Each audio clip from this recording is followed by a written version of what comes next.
অন্ধকার ঘরের সামনের লম্বা বারান্দা ধরে সামনের দিকে হেঁটে চলেছিল একটা লোক।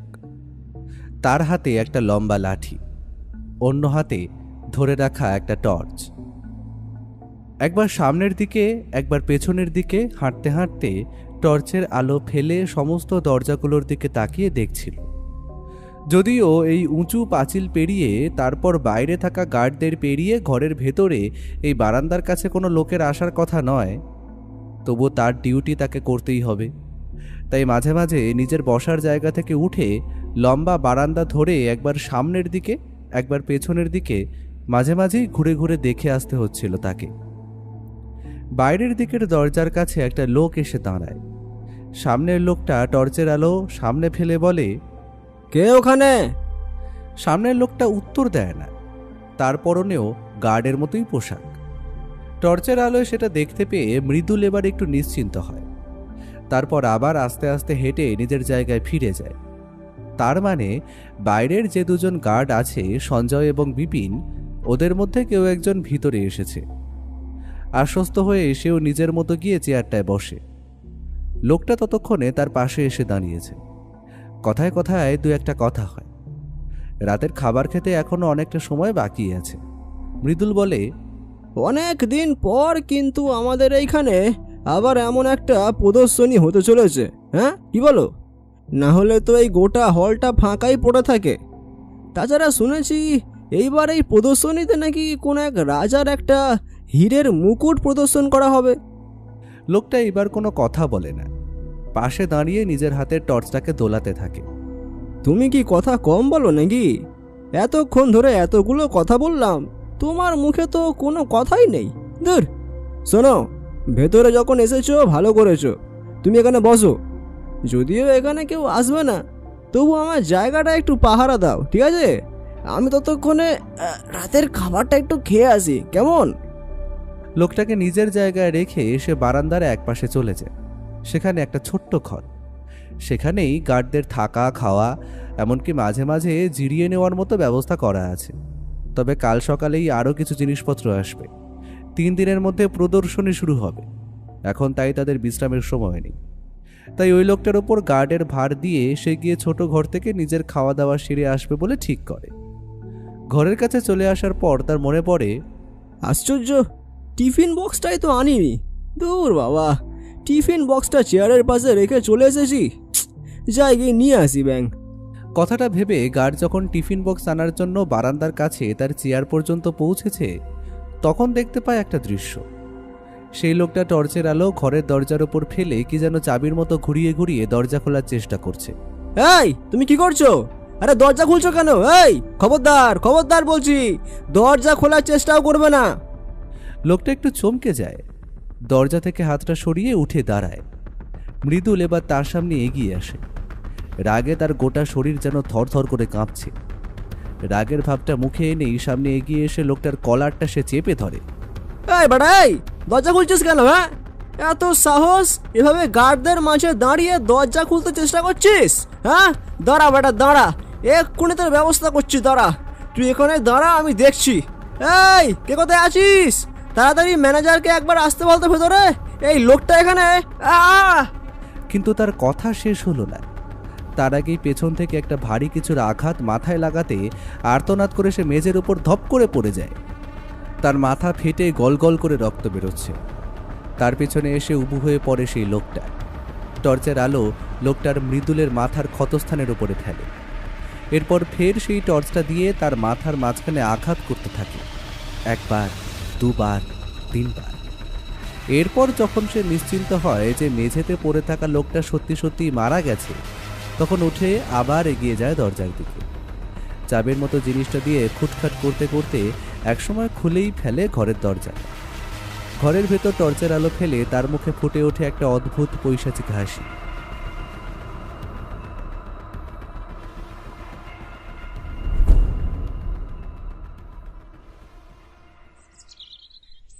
বুঝলি ভাইয়া, এখানে আমাদের কলকাতায় একটা বেশ ভালো প্রদর্শনী হতে চলেছে।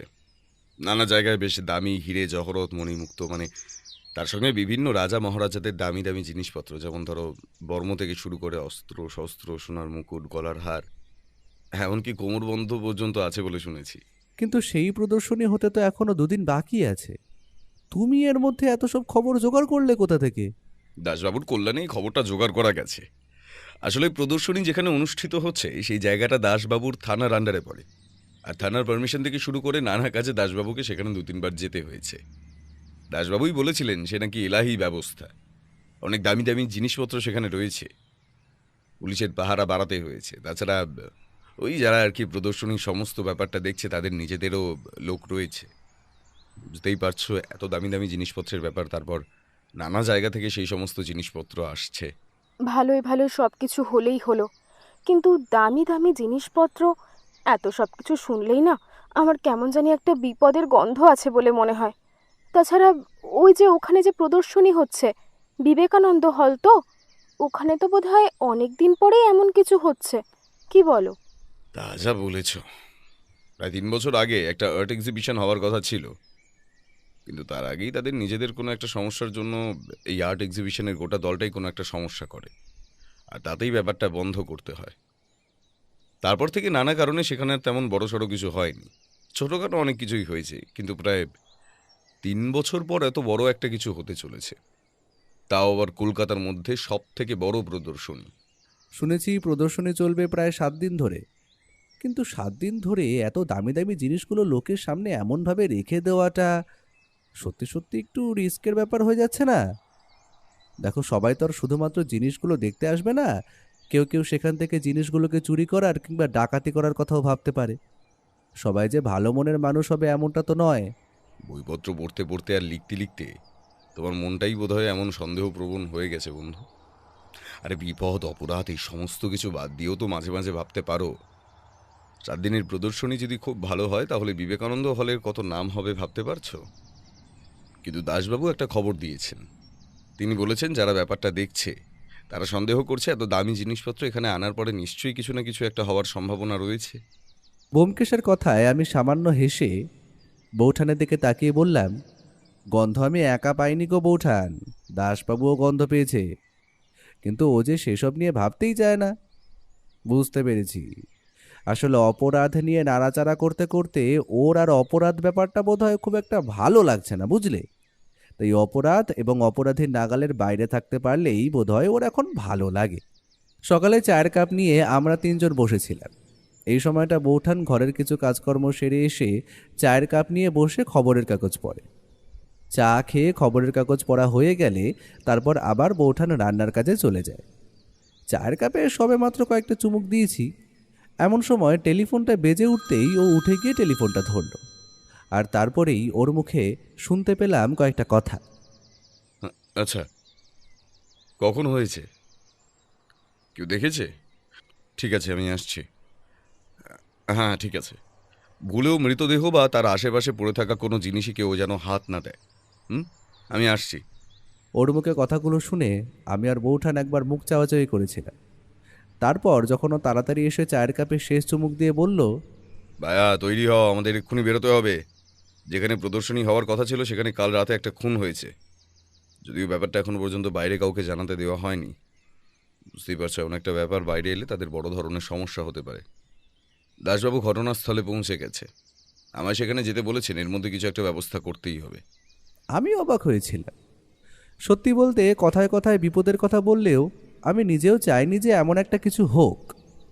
বোধহয় বিবেকানন্দ হলের ভাগ্যটাই খারাপ। আগেরবারও এমন একটা সমস্যা হলো, আর এইবারেও আরও বড় একটা সমস্যা। আমি আর দেরি না করে তাড়াতাড়ি পোশাক বদলে নিয়ে বেরিয়ে পড়লাম। তারপর একটা গাড়ি ধরে বিবেকানন্দ হলে যখন পৌঁছলাম তখন দেখি হলের সামনের গেটটা পুরো ফাঁকা। একজন কনস্টেবল দাঁড়িয়েছিল। আমাদের দেখতে পেয়ে এসে আমাদেরকে বিবেকানন্দ হলের পেছনের দিকে নিয়ে গেল। সেদিকে গিয়ে দেখি পেছনের দিকে একটা ছোট মতো ঘরের কাছে বেশ কয়েকজন লোকজন দাঁড়িয়ে রয়েছে। তাদের মধ্যে দাসবাবুও রয়েছে। আমাদের দেখতে পেয়ে দাসবাবু এগিয়ে এসে বলে, ব্যাপারটা কালকে রাতের দিকেই ঘটেছে, কিন্তু তখন বোঝা যায়নি। মৃতদেহটাকে এখান থেকে টেনে নিয়ে গিয়ে ওই ঘরের মধ্যে ঢুকিয়ে রাখা হয়েছিল। আজ সকালে ডিউটি বদলের সময় ব্যাপারটা বোঝা যায়। কাল রাতে একে যে কখন খুন করা হয়েছে সেটাই তো বুঝতে পারছি না। আমরা ছাড়াও আরও কয়েকজন এখানে ছিল, 3 জন গার্ড, তাছাড়া আরও কিছু লোকজন যারা হয়তো এই বিবেকানন্দ হলেরই কর্মী এবং লোকজন। তাদের মধ্যে যে ম্যানেজার সে এবার এগিয়ে বলল, 2 দিন পরে এত বড় একটা প্রদর্শনী হতে চলেছে, তার মধ্যে এমন একটা ব্যাপার হয়ে গেল, কিছুই তো বুঝতে পারছি না। বাকি সব কিছু ঠিক আছে? মানে হলের ভেতরের জিনিসপত্র বা যা যা দামি দামি জিনিসপত্র তার সব কিছু জায়গা মতো আছে তো? প্রথমে সেগুলোই দেখা হয়েছে, সব কিছু ঠিক আছে, কিন্তু জিনিস এখনো পর্যন্ত এসে পৌঁছয়নি। আজকালের মধ্যেই এসে পড়বে, 2 দিন পরে প্রদর্শনী শুরুর আগেই সব জিনিস চলে আসবে। কিন্তু ব্যাপারটা হলো, এই ঘটনা যদি বাইরে যায় তাহলে বুঝতেই তো পারছেন, এত দামি দামি জিনিসপত্র মানুষ ভরসা করে আমাদের এখানে পাঠিয়েছে, সেই সমস্ত তো ফেরত চলে যাবেই, সাথে আমাদের আমাদের বিবেকানন্দ হল এবং আমাদের মান সম্মান সব ধুলোয় মিশে যাবে। কিন্তু কোনো কিছু চুরি যায়নি, কোনো কিছুই হয়নি, তাহলে হঠাৎ করে লোকটাকে কেউ খুন করতে যাবে কেন? আচ্ছা, এই লোকটার সঙ্গে কাল আর কারা কারা ডিউটিতে ছিল? এমনিতে রাতের বেলা আমাদের এই বিবেকানন্দ হলের ভিতরে একজনই থাকে, সে সারা রাত সব দেখাশোনা করে। আর সকালে একজন থাকে, সে তখন আবার সব দেখাশোনা করে। সকাল 6টা থেকে সন্ধ্যে 6টা পর্যন্ত একজন থাকে, আর সন্ধ্যে 6টা থেকে সকাল 6টা পর্যন্ত একজন। কিন্তু এই প্রদর্শনীর জন্য আমরা একজনের থেকে বাড়িয়ে 3 জন করে পাহারাদার রেখেছিলাম সকাল আর রাতের জন্য, আর তার জন্যই বাইরে থেকে লোকের ব্যবস্থা করতে হয়েছে। কাল রাতেও 3 জন ছিল, 2 জন ছিল বাইরে আর একজন ছিল হলের ভিতরে। এই লোকটা এই হলের ভিতরে ছিল। বাইরে যে 2 জন ছিল তারা কেউই রাতের বেলা ভেতরে আসেনি। ভোরবেলা ডিউটি চেঞ্জ করার সময় ওরা ভিতরে আসে, তখন প্রথমে রক্ত দেখতে পায়।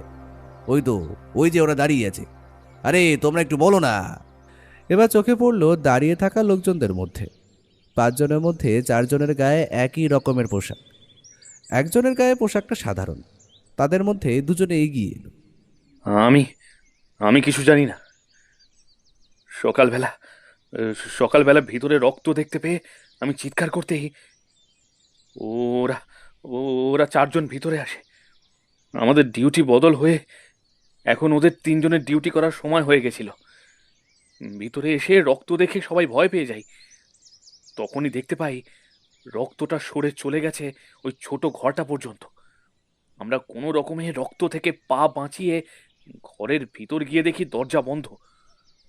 দরজা খুলে ভিতরে তাকাতেই দেখি রক্তে ভেসে যাচ্ছে জায়গাটা। তার মধ্যে ওই ওই গার্ডটা মুড়ে পড়ে আছে। সঙ্গে সঙ্গে আমাদের মধ্যে 2 জন গিয়ে ম্যানেজারকে খবর দিল। রাতের বেলা তার মানে এই গোটা বিবেকানন্দ হলের আশেপাশে তোমরা 2 জন আর তার সঙ্গে এই মৃত লোকটা ছিল। ম্যানেজার বাবু, রাতে আপনি কোথায় ছিলেন? রাতে তো আর এখানে থাকার দরকার পড়ে না, রাতে আমি বাড়ি চলে যাই, সকাল সকাল আবার চলে আসি। এই প্রদর্শনীর জন্য এমনিতেই নানা দিকে আমায় ছোটাছুটি করতে হচ্ছে, তাই সন্ধ্যের পর থেকে ওদেরকে সমস্ত কাজ বুঝিয়ে দিয়ে আমি চলে যাই, আবার সকালে চলে আসি। আজও সকালে তাড়াতাড়ি চলে আসবো বলেই ঠিক করেছিলাম। তার আগেই ওরা আমার বাড়িতে গিয়ে সমস্ত কথাটা বলতেই আমি আর দেরি না করে প্রথমে পুলিশকে টেলিফোন করি, তারপরে পুলিশ এখানে আসে। ও কথাগুলো শুনতে শুনতে ঘরের ভেতরে একপাশে দেওয়ালে হেলান দিয়ে বসিয়ে রাখা মৃতদেহটার দিকে তাকিয়ে দেখছিল। মৃতদেহের পরনে পাহারাদারের পোশাক। এই পাহারাদারের পোশাকগুলো হালকা নীলচে রঙের জামা প্যান্ট, দুটোই একই রকম। তাছাড়া একটা লাঠি, কোমরে বেল্ট এবং মাথায় টুপি, এইসব কিছুই বোধহয় এই পাহারাদারের পোশাকের একটা অংশ। তার মাথার টুপিটা এখন নেই, পোশাকটা রক্তে ভেসে গেছে। মাথার কাছ থেকে বেরিয়ে আসা রক্ত ছড়িয়ে পড়েছে চারপাশে। সবকিছু ভালো করে দেখল, এমনকি রক্তের যে ছোপ লম্বা বারান্দা থেকে এইদিকে এসেছে সেটাও পর্যন্তও দেখল। আসলে এই বারান্দাটার সামনের দিকে বাইরে থেকে বড় গেট দিয়ে ঢুকে খানিকটা প্রশস্ত জায়গা, তারপরে লম্বা বারান্দা ধরে এসে পাশাপাশি টানা কয়েকটা দরজা। সেই দরজা দিয়ে হলের ভেতরের দিকে ঢোকার ব্যবস্থা। তার শেষের দিকেই ছোট্ট ঘরটা। ও খানিকটা দেখা হয়েছে। দাসবাবু বললেন, ভারী কিছু দিয়ে মাথায় মারা হয়েছে। একবার নয়, বেশ কয়েকবার মারা হয়েছে বলেই মনে হচ্ছে। অন্তত ক্ষতটা দেখে সেটাই মনে হচ্ছে। কিন্তু আশেপাশে এমন কিছু পাওয়া যায়নি যেটা দিয়ে খুনটা করেছে। সেটা পরের কথা দাসবাবু, তার চেয়ে আগের কথা হলো অপরাধী ভিতরে ঢুকলো কি করে? যদি বাইরে পাহারা থাকে তাহলে অপরাধী ভিতরে ঢুকে একজনকে খুন করে চলে গেল, বাইরের লোক 2 জন জানতেও পারলো না। এটা অস্বাভাবিক ব্যাপার নয় কি? তার জন্যই তো ওদের 2 জনকে আটকে রেখেছি। ওদের দুজনকে এই মুহূর্তে ছাড়া যাবে না। ম্যানেজারের কথায় দুজন প্রায় ভয় পেয়ে গেল। আমাদের দিকে তাকিয়ে এক কথায় ওরা বোঝাতে চাইল ওরা সত্যিই কিছু জানে না। ওরা বাইরে গেটের কাছে পাহারায় ছিল। গেট থেকে ওই দরজা পর্যন্ত জায়গাটা অনেকটা বড়। তারা মাঝে মাঝে উঠে এদিক ওদিক পাহারা দিচ্ছিল, কিন্তু তার মধ্যে যে কি হয়ে গেছে ওরা তা জানতেও পারেনি। তাছাড়া ভিতর থেকে যদি ওই লোকটার গলার আওয়াজ শুনতে পেত তাহলে হয়তো ওরা দেশে দেখত, কিন্তু কোনো রকম চিৎকার চেঁচামেচি কোনো কিছুই নাকি ওরা শুনতে পায়নি। বিশ্বাস করুন ব্যোমকেশ বাবু, আমরা আমরা কোনো কিছু শুনিনি। হলের ভিতর যে এত দামি জিনিসপত্র আছে সেগুলো তো আমরাও জানি, আর তার জন্যই আমরা সব সময় সজাগ হয়েছিলাম। ওখানে বসে আমরা কথা বলছিলাম, বারবার এদিক ওদিক তাকাচ্ছিলাম, কিন্তু যদি কাউকে দেখা যেত তাহলে তো আমরা তক্ষুনি এখানে আসতাম। তাছাড়া একটা অচেনা লোক ভেতরে ঢুকে ওই লোকটাকে খুন করবে, লোকটা তো একবার হলেও চিৎকার করবে। আমিও সেটাই ভাবছি ব্যোমকেশবাবু। ওদের দুজনকে সন্দেহের বাইরে রাখা যাচ্ছে না। হতেই পারে ওরাই কাজটা করেছে, আর তারপর সেক্ষেত্রে ওরা কাজটা করে তারপর এখানে শুধু শুধু ধরা পড়ার জন্য অপেক্ষা করবে, সেটাও তো মেনে নেওয়া যাচ্ছে না। ওদের ভুল হয়েছে, সেটা হয়েছে পাহারায়, কিন্তু আমার কেন জানি মনে হচ্ছে কাজটা অন্য কারো। অন্য কারো কেন? ভালো করে মাথার আঘাত দুটো লক্ষ্য করলে একটা জিনিস কিন্তু বেশ বোঝা যায়। ক্ষত দুটো হয়েছে একদম মাথার উপরের দিকে, অর্থাৎ যে আঘাতটা করেছে তার উচ্চতা এই লোকটার উচ্চতার চেয়ে সামান্য হলেও বেশি, আর তাতেই আঘাতগুলো এমনভাবে করা গেছে। কিন্তু এই লোকটির উচ্চতার সঙ্গে বাকি যে দুজন পাহারাদার বাইরে ছিল তাদের উচ্চতাটা একবার ভেবে দেখুন তো। তারা আঘাত করলে এবং গভীরভাবে আঘাত করতে গেলে তারা আঘাত করবে পিছনের দিকে, উপরের দিক থেকে নয়। হতেই পারে লোকটা বসে থাকা অবস্থায় কেউ আঘাত করেছে, তাই এমন হচ্ছে, কিন্তু সেক্ষেত্রেও একটা সমস্যা থেকেই যায়।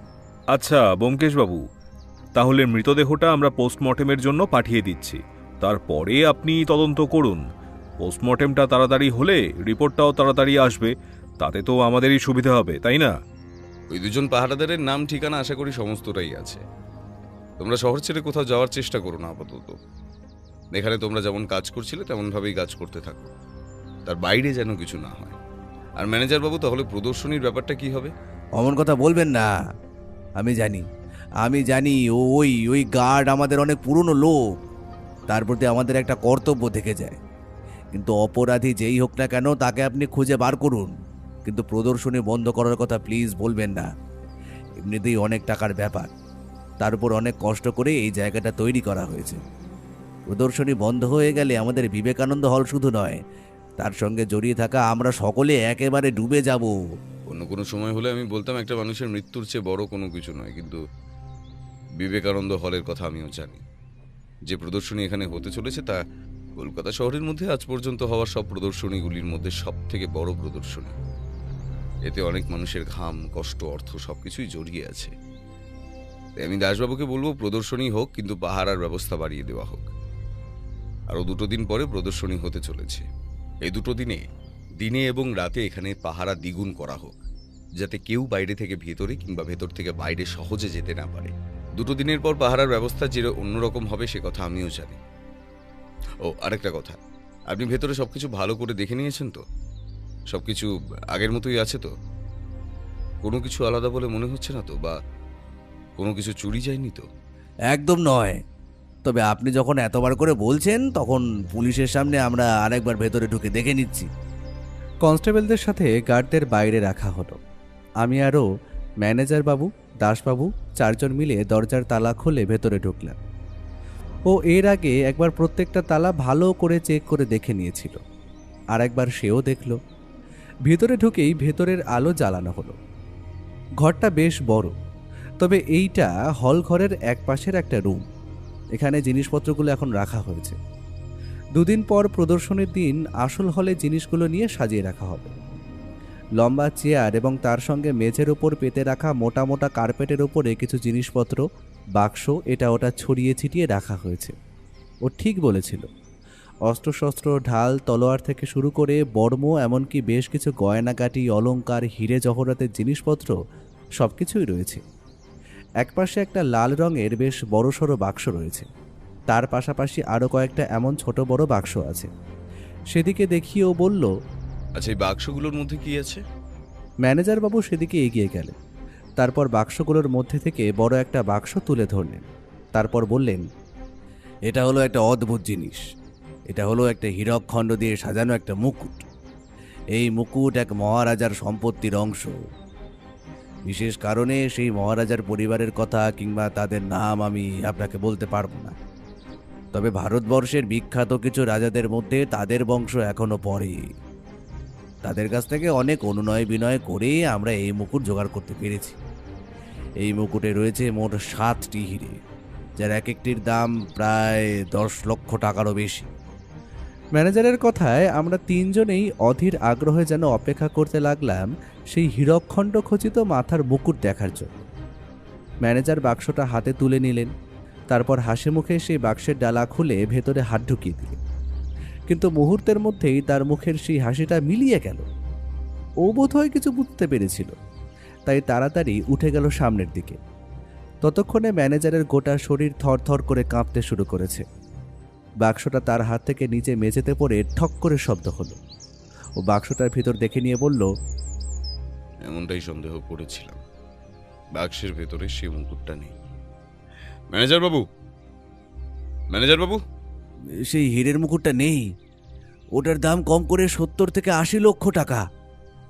আমি ও দাসবাবু তিনজনেই যেন পাথরের মূর্তির মতো নিশ্চল চুপচাপ হয়ে গেছি। ম্যানেজার বাবু যে কেন এত ভয় পাচ্ছেন সেটা বুঝতে দেরি হচ্ছে না কারোর। তবে এটাও মনে হচ্ছিল যে এই মুকুট চুরির সঙ্গে কি ওই গার্ডের মৃত্যুর কোনো সম্পর্ক আছে। কিন্তু দরজা তো বাইরে থেকেই বন্ধ ছিল। তাহলে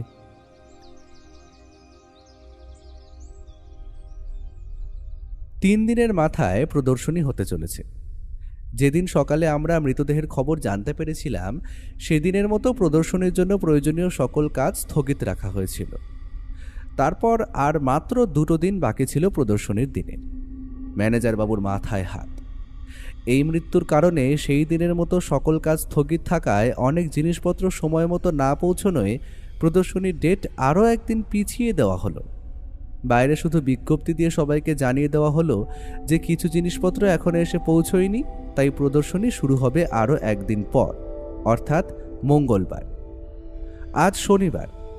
বিবেকানন্দ হল থেকে বাড়ি ফিরে আসার পর থেকেই ওর মুখটা কেমন যেন থমথমে। তার মুখটা যেন দুশ্চিন্তার ছায়ায় ঘিরে রয়েছে। দুপুরে খাবার টেবিলে বসেও ওর একই রকম অবস্থা দেখে আমি প্রশ্ন করলাম, এত গম্ভীর কেন? এইভাবে চুপচাপ কি ভাবছো বলো তো?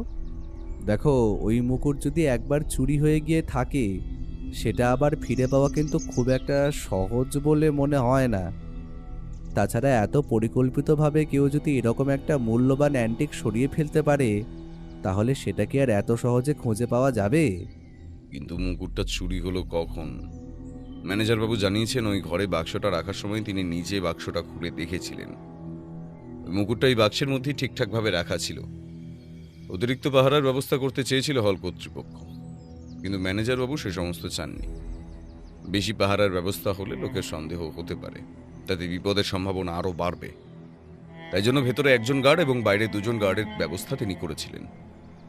পাঁচিল টপকে কেউ কোনোভাবে ভেতরে ঢুকে গেলেও যেই ঘরে সব মূল্যবান জিনিসপত্রগুলো রয়েছে, সেই ঘরে ঢুকতে গেলে ওই বারান্দার পথ ধরতে যেতেই হবে। তাহলে অপরাধী ওই পথে এসে গার্ডকে যদি খুন করে থাকে, তাহলে বাইরে থেকে সে গার্ডের চিৎকার বাকি 2জন শুনতে পেল না কেন? হতে পারে যে লোকটা আক্রমণ করেছে সেই লোকটা গার্ডকে চিৎকার করার সুযোগ দেয়নি, তার আগেই তাকে মেরে ফেলেছে।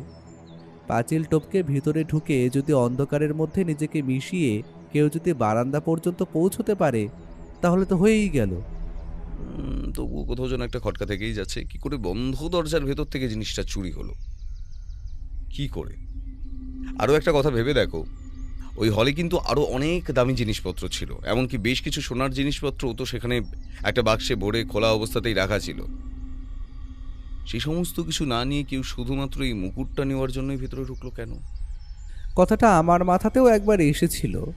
আমি নিজেও দেখেছিলাম জিনিসগুলো, কিন্তু বাক্সটার ভেতর থেকে মুকুটটা চুরি করে আবার সব কিছু আগের মতো রেখে অপরাধী নিশ্চিন্তে বাইরে চলে গেল কি করে? এই পুরো ব্যাপারটা কি করে সম্ভব হলো সেটাই বুঝতে পারছি না। বৌঠান তখন আমাদের খাওয়ার পরিবেশন করছিল।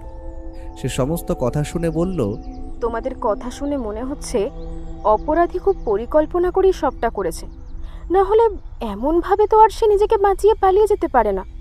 তাছাড়া খুনের অস্ত্র থেকে শুরু করে অন্য কোনো কিছুরই তো প্রমাণ সে রেখে যায়নি। তার মানে অনেক আগে থেকেই সবকিছু তার পরিকল্পনা করা ছিল। সে জানতো কখন কিভাবে তার কাজ ঠিক সম্পন্ন করতে হবে। কিন্তু সেটাই বা কি করে হয়? ম্যানেজারবাবু জানিয়েছেন ওই মুকুটটা এসেছে মাত্র 3 দিন আগে। 3 দিন ধরে এটা এখানেই ছিল। 3 দিনের মধ্যে কেউ এত কিছু পরিকল্পনা কি করে করতে পারে? করতে পারে যদি অপরাধী আগে থেকেই জেনে থাকে যে ওই জিনিসটা ঠিক কবে ওইখানে আসতে চলেছে, তাহলে আগে থেকেই অনেক কিছু পরিকল্পনা করা যায়। কিন্তু আমার খটকাটা অন্য জায়গায়। মঙ্গলবার প্রদর্শনী শুরু হবে। আজ শনিবার, আমাদের হাতে রয়েছে মাত্র 3টে দিন। এই 3টে দিনের মধ্যে যেভাবেই হোক চেষ্টা করতে হবে ওই মুকুটটাকে পুনরুদ্ধার করার। না হলে ওটা যদি দেখানো না যায় তাহলে কিন্তু বিবেকানন্দ হল এবং হল কর্তৃপক্ষ সমস্যায় পড়বে। তাছাড়া মুকুট ফিরিয়ে দেওয়ার সময় তো আরও বেশি সমস্যা হবে। সে সমস্যায় বিবেকানন্দ হলের কর্তৃপক্ষ আইনি ঝামেলায় পড়বে। আমি আর বৌঠান কোনো কথা বললাম না। ও চুপচাপ খেয়ে নিল। এরপর বিকেলে আমরা গিয়ে পৌঁছলাম সেই যে 2 জন গার্ড সেদিন রাতে ছিল তাদের মধ্যে একজনের বাড়িতে। আমার নাম সঞ্জয় দাস। আমি ওই বিবেকানন্দ হলে এর আগেও কয়েকবার গিয়েছি। তখন আমি সেখানে গার্ডের চাকরি করতাম না, আমি গার্ডের কাজ করতাম অন্য এক জায়গার এক কারখানায়। আর সেই কারখানার লোকেদের সঙ্গে কথা বলে, ওই কারখানার যে মালিক আছে তার সঙ্গে কথা বলে, ওই হলের লোকেরা আমাকে এই প্রদর্শনী শুরু হওয়ার আগে থেকে এই প্রদর্শনী শেষ হওয়া পর্যন্ত এইখানে গার্ডের কাজের জন্য এনেছে। তোমাদের কতজনকে এখানে এনেছো? ওখানে তো আরো 3 জন ছিল, তার মানে তোমাদের 4 জনকেই কি ওখান থেকে আনা হয়েছে? হ্যাঁ ব্যোমকেশবাবু, আমরা কারখানায় পাহারা দিতাম, দিনরাত মিলিয়ে কাজ করতাম। আমাদের কারখানায় অনেক লোক আছে, তাদের মধ্যে থেকে আমাদেরকে নিয়ে আসা হয়েছে কারণ আমরা অনেক পুরনো এবং বিশ্বস্ত লোক। কাল রাতে যে গার্ড মারা গেছে তাকে তুমি শেষবার কখন দেখেছিলে? কাল সন্ধেবেলা ওই 6টা নাগাদ, যখন আমরা ডিউটি জয়েন করি তখনই লোকটার সঙ্গে দেখা হয়েছিল আর টুকটাক কথাবার্তা হয়েছে। আসলে প্রায় 3 দিন ধরে আমরা এখানে এমনভাবে ডিউটি বদল করছি, রাতের বেলা ওই লোকটিই থাকে। ওই লোকটি বিবেকানন্দ হলের সবচেয়ে পুরনো পাহারাদার, তার সঙ্গে আমরাও পাহারায় থাকি বাইরে। সকালবেলা 6টা নাগাদ বাকি 3 জন আসে, আমাদের ছেড়ে দেয় এবং যে যার নিজের কাজে যোগ দেয়। আজ সকালেও যেমন ডিউটি ছেড়ে এসেছি, তখন ডিউটি বদল করার সময় তাদের সঙ্গে একবার দেখা হয়েছিল। তার সঙ্গে কোনো কথাবার্তা হয়েছিল? আর ওই দামি হীরের মুকুটটা যে ওখানে আছে সে ব্যাপারে তোমরা কিছু জানতে? ভিতরে কি কি ছিল সে ব্যাপারে আমরা জানতাম, ম্যানেজার বাবু আমাদের তেমন কিছু বলেনি। শুধু জানতাম প্রদর্শনী হবে, তাই ওই ঘরে দামি কিছু জিনিসপত্র আছে, তাই ভালো করে শুধু পাহারা দেওয়ার কথা বলেছিল। আমি সত্যি বলছি ব্যোমকেশবাবু, আমরা গেটের কাছে পাহারায় ছিলাম, আমরা আমাদের পাহারা ভালো করে দিয়েছিলাম। তারপরেও যে কি করে এসব হয়ে গেল। তোমরা যদি ভালো করেই তোমাদের পাহারা দিতে তাহলে কেউ বাইরে থেকে ভেতরে ঢুকে লোকটাকে মারতে পারতো না। ঘরে থাকা ওই গার্ডের সঙ্গে সন্ধ্যাবেলা তোমাদের কোনো কথা হয়েছিল? সন্ধেবেলা আমাদের সঙ্গে তেমন কিছু কথা হয়নি। তার মানে তোমাদের সেভাবে চিন্তা না থাকলেও ভেতরে যে ছিল সে বিষয়টা নিয়ে খুব চিন্তিত ছিল। আচ্ছা, একটা কথা বলো তো, বারান্দার একদম সামনে দরজার দিকে একটা লাইট এবং শেষের দিকে যে ছোট ঘর সেটার কাছে একটা লাইট রয়েছে, এছাড়া এত লম্বা বারান্দায় আর কোথাও কোনো লাইট নেই কেন? আমাদের সকলের কাছে লাঠি ছাড়াও একটা করে টর্চ দেওয়া হয়েছিল, কিন্তু টর্চের আলো। কথাটা বলতে গিয়ে হঠাৎ করে সঞ্জয় থেমে গেল। এখন কি যেন একটা মনে পড়তেই হঠাৎ করে উঠে গিয়ে নিজের একটা ব্যাগ নিয়ে এলো। তারপরে বলল, সর্বনাশ, বলতেই ভুলে গেছিলাম, আমার সঙ্গে যে টর্চটা থাকে সেই টর্চটা আমার কাছে নেই, সেটা তো ওখান থেকে হারিয়ে গিয়েছিল। এ কথায় ও আর আমি দুজনেই অবাক হয়ে তাকালাম গার্ডের দিকে। ও আস্তে আস্তে বলল, মৃতদেহের মাথায় যেটা দিয়ে আঘাত করা হয়েছে সেটা ভারী কিন্তু ভোঁতা। কোনো কিছু ভারী অথচ ভোঁতা, যেমন কোনো টর্চ। যদি কোনোভাবে মৃতদেহের মাথার ক্ষতর সঙ্গে টর্চের যোগাযোগ খুঁজে পাওয়া যায় তাহলে কিন্তু তোমায় এই কেস থেকে বাঁচানো মুশকিল হয়ে যাবে। গার্ডের মুখটা মুহূর্তের জন্য কেমন যেন হয়ে গেল। আমি বুঝতে পারছিলাম ও একটা সূত্র খুঁজে বার করতে পেরেছে মনে হয়। প্রথম পাহারাদারের সঙ্গে কথা বলে ও বোধহয় দ্বিতীয় পাহারাদারের বাড়ির উদ্দেশ্যে রওনা দিয়েছিল।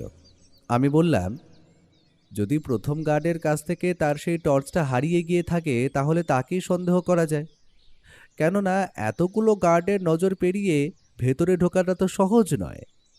তারপর ওদেরই একটা টর্চ নিয়ে ভেতরে ঢুকে কেউ একজন ওদেরই সহকর্মী গার্ড মৃদুলকে এভাবে খুন করে আবার বাইরেও বেরিয়ে এলো, এটা তো মেনে নেওয়া যাচ্ছে না। সব থেকে বড় ব্যাপারটা তুমি ভুলে যাচ্ছ, শুধু খুন নয়, তার সঙ্গে সঙ্গে ওই হীরের মুকুটটাও চুরি হয়েছে। কিন্তু হীরের মুকুট তো অন্য কোনো সময়ও চুরি হয়ে থাকতে পারে।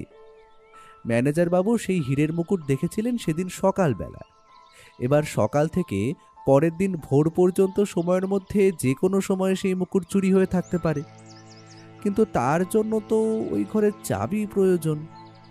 দরজা ভাঙা হয়নি, তালাও আগের মতোই রয়েছে, আর চাবি একমাত্র থাকে ম্যানেজারের কাছে। তার মানে ম্যানেজারকে কিন্তু পুরোপুরিভাবে আমরা বিশ্বাস করতে পারছি না। একটা কথা ভেবে দেখো, যদি ওই হীরের মুকুট কোনোভাবে ম্যানেজার সরিয়ে থাকে তাহলে পরবর্তীতে সমস্যা হলে সেটা কর্তৃপক্ষের সমস্যা, এবং যদি কোনোভাবে সেই সমস্যা থেকে বেরিয়ে আসা যায় তাহলে কিন্তু আখেরে ম্যানেজারেরই লাভ। তুমি বুঝতে পারছো না? সমস্ত দায়িত্ব তার উপরেই রয়েছে। যদি এই মুকুটটা হারিয়ে যায় তাহলে সব থেকে বেশি সমস্যায় প্রথমে কিন্তু তাকেই পড়তে হবে। তার জন্যেই তো খুনটা করেছে, যাতে সবার নজরটা অন্যদিকে ঘুরিয়ে দেওয়া যেতে পারে। কিন্তু এখনো একটা কথা আমি বুঝতে পারছি না, ওই গার্ড যে মারা গেল সে একবারও চিৎকার করলো না কেন? নাকি ওই দুজন গার্ডের সঙ্গে ম্যানেজারও সমস্ত ব্যাপারটার সঙ্গে জড়িয়ে আছে? তারা হয়তো এমন কিছু একটা করতে চাইছে যেটা আমরা হয়তো ধারণাও করতে পারছি না। ভায়া, প্রতিপক্ষকে সবসময় নিজের থেকে বেশি বুদ্ধিমান বলে মনে করলে তাহলেই তুমি তাকে ধরতে পারবে। আমি আর কিছু বললাম না, শুধু ভাবতে লাগলাম, জানি না মঙ্গলবার প্রদর্শনী শুরু হওয়ার আগে এই অবস্থাটা কোথায় গিয়ে দাঁড়াবে। আমাদের হাতে আর মাত্র 2.5 দিন রয়েছে বলা যায়। দ্বিতীয় পাহারাদারের সঙ্গে যখন দেখা হলো সে কিন্তু ভীষণ ভয় পেয়ে গেছে।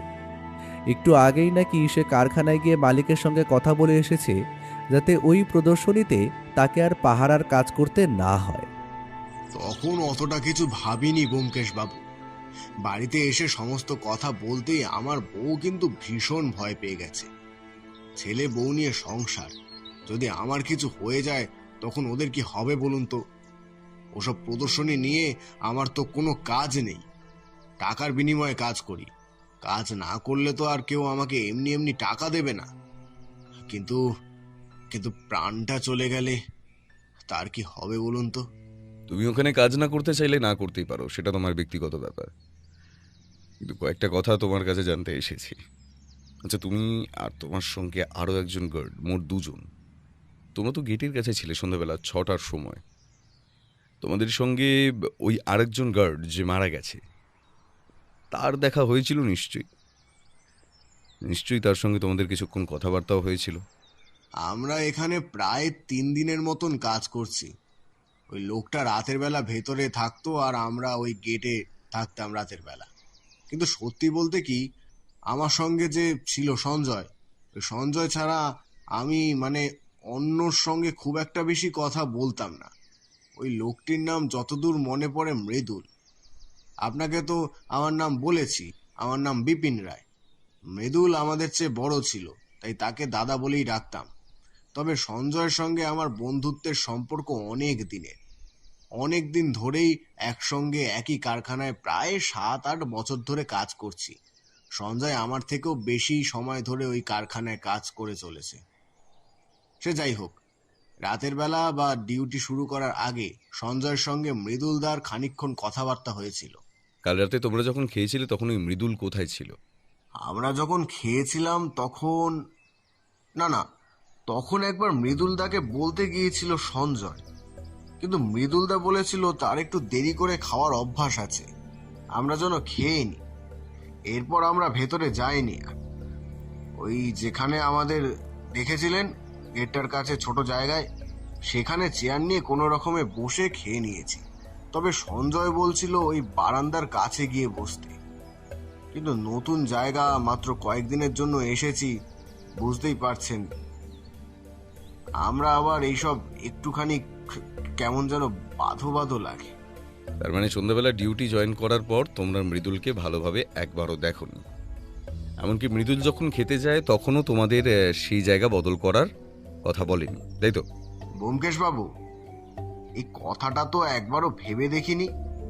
হয়তো মৃদুলদা খাওয়ার সময় আমাদের মধ্যে থেকে একজনকে ডেকে নেবে বলেছিল, আর তার জায়গায় বসার জন্য। খাওয়ার সময় তো আমাদের ডাকেনি। কিন্তু ওখানে যে টিফিন বক্স পাওয়া গেছে তাতে কিন্তু খাবার ছিল, সে খাবার তার আর খাওয়া হয়নি। কারণ তার আগেই মৃদুল অর্থাৎ সেই গার্ড মারা পড়েছিল। কোথাও একটা এমন কিছু থেকে যাচ্ছে যেটা আমরা এখনো খুঁজে বার করতে পারছি না। আর একটা কথা, রাতের বেলা তোমরা যখন ওখানে বসেছিলে তখন তোমাদের কাছে কি কেউ এসেছিল? এ কথা আপনি কেমন করে জানলেন আমি বুঝতে পারছি না। একটা পাগল এসেছিল, অনেকক্ষণ ধরেই ওই গেটের কাছে ঘোরাঘুরি করছিল, এমনকি উল্টোপাল্টা কথাও বলছিল, চিৎকার চেঁচামেচি করছিল। আমরা তো সেই পাগলটাকে নিয়ে ব্যস্ত হয়ে পড়েছিলাম। আসলে বড় গেটটা তো বন্ধ থাকে, ছোট যে গেটটা আছে সেই গেটটা দিয়ে বেরিয়ে আমাদের মধ্যে একজন করে মাঝে মাঝে সামনের দিকটায় হাঁটাহাঁটি করছিলাম। যখন পাগলটা উৎপাত করছিল তখন আমি বেরিয়েছিলাম। তখনই পাগলটার সঙ্গে দেখা হয়। এলোমেলো কথা বলছিল, সে নেশা করেছিল বলে মনে হচ্ছিল, তবে নেশা করার কোনো গন্ধ পাইনি। পাগলটা অনেকক্ষণ ধরে আমাকে জ্বালাচ্ছিল। এমনকি সঞ্জয় আসে যখন, সঞ্জয় টর্চটা হাতে নিয়ে একেবারে ভয় দেখিয়েছিল। এই পর্যন্তই। সঞ্জয়ের টর্চটা তো সঞ্জয়ের ব্যাগে নেই, টর্চটা সে খুঁজেও পাচ্ছে না। অথচ আমার অনুমান ওই গার্ডের মাথায় যেটা দিয়ে আঘাত করা হয়েছিল সেটা ভারী অথচ ভোঁতা কোনো একটা অস্ত্র, যেমন টর্চ। তোমার কি সঞ্জয়কে সন্দেহ হয়? মানে সঞ্জয় এমন কোনো কাজ করতে পারে বলে কি তোমার মনে হয়? না ব্যোমকেশ বাবু, সঞ্জয় এমন কোনো কাজ করতে পারে বলে তো আমার মনে হয় না। মৃদুলদাকে মারলো কে সেটা তো এখনো বুঝতে পারছি না। আমি সত্যি বলছি, গেটের কাছ থেকে আমরা কাউকে ভেতরে ঢুকতে দিইনি, আর আমরা একবারও মৃদুলদার চিৎকারও শুনতে পাইনি। পোস্টমর্টম রিপোর্টের মৃত্যুর সময়টা যদি কোনোভাবে মিলে যায় তাহলে... আচ্ছা, যখন এই পাগলটা তোমার কাছে দাঁড়িয়েছিল তখন কটা বাজে? মোটামুটি রাত 12টা কিংবা তার একটু আগেই হবে। মনে থাকার কথা ছিল না, কিন্তু ওই পাগলটাকে তাড়িয়ে দিয়ে আসার একটু পর যখন আমরা গেটের সামনে চেয়ারে বসেছিলাম, তখন ওখানে একটু দূরে যে চার্চ আছে সেই চার্চে ঢং ঢং করে রাত 12টার ঘন্টা পড়েছিল। তারপরেই যেন হঠাৎ কিছু একটা মনে পড়ে গেল সেই গার্ডের। সে তখন আবার বলে উঠল, হ্যাঁ, মনে পড়েছে ব্যোমকেশ বাবু, পাগলটা চলে যাওয়ার পরেই ঘন্টা পড়েছিল। আর তাতেই আমি সঞ্জয়কে বলেছিলাম 12টা বেজে গেল। 12টা তো বেজেই গেছে এমনিতেও, কিন্তু সমস্যা হলো 12টা বাজার সময় কেউ হীরের মুকুট চুরি করতে যাবে কেন? শুধুমাত্র সেটা বিক্রি করে টাকা পাওয়ার জন্য, নাকি তার পেছনে অন্য কোনো ব্যাপার রয়েছে? আমরা বিপিনের বাড়ি থেকে বেরিয়ে এলাম। দুজনের সঙ্গে এত কথাবার্তা বলার পরেও যে ওর হাতে এই কেসের সমাধান বলতে কিছুই নেই সেটা বুঝতে পারছিলাম। ওখান থেকে বেরিয়ে থানায় গিয়ে আমরা পৌঁছালাম। দেখুন, মঙ্গলবারের মধ্যে যদি মুকুটটা খুঁজে না পাওয়া যায় তাহলে ম্যানেজারকে সমস্যায় পড়তে হবে, আর সঙ্গে সঙ্গে হলের পাহারাও আরও বাড়াতে হবে। এখনও পর্যন্ত গোটা ব্যাপারটা চাপা দিয়ে রাখার একটা চেষ্টা আমি কিন্তু করছি।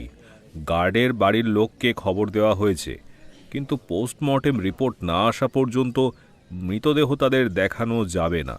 পোস্টমর্টেম রিপোর্ট আসতে অন্তত আরও একটা দিন সময় লাগবে। আপনি কি কিছু বুঝতে পারলেন? যতদূর মনে হচ্ছে রাত 12টা কিংবা তার কাছাকাছি কোনো একটা সময় খুনটা হয়েছে। আমার কেন জানি না মনে হচ্ছে অপরাধীর ওই গার্ডকে অর্থাৎ মৃদুলকে খুন করার কোনো ইচ্ছে ছিল না। সে শুধুমাত্র ওখানে এসেছিল ওই হীরের মুকুটটা চুরি করতে, কিন্তু মাঝখান থেকে কোনোভাবে ওই গার্ডের হাতে ধরা পড়ে যাওয়ায় তাকে খুনটা করতে বাধ্য হয়। এটা আপনি কি বলছেন? সেই গার্ড মৃদুল দেখতে পেল কেউ একজন ঘরে ঢুকছে চুরি করতে, অথচ চিৎকার না করে এমনি এমনি তার সামনে গিয়ে নিজের মাথাটা বাড়িয়ে দিল টর্চের বাড়ি খাওয়ার জন্য? ব্যাপারটা কিন্তু এরকম হতে পারে। মৃদুল তাকে চিনতে পারেনি, মৃদুল তাকে অন্য কেউ ভেবেছিল। প্রদর্শনী হলটার আশেপাশে গোটা জায়গাটা আমাদের একবার পরীক্ষা করে দেখতে হবে, সেখান থেকে কোনো কিছু পাওয়া যায় কিনা।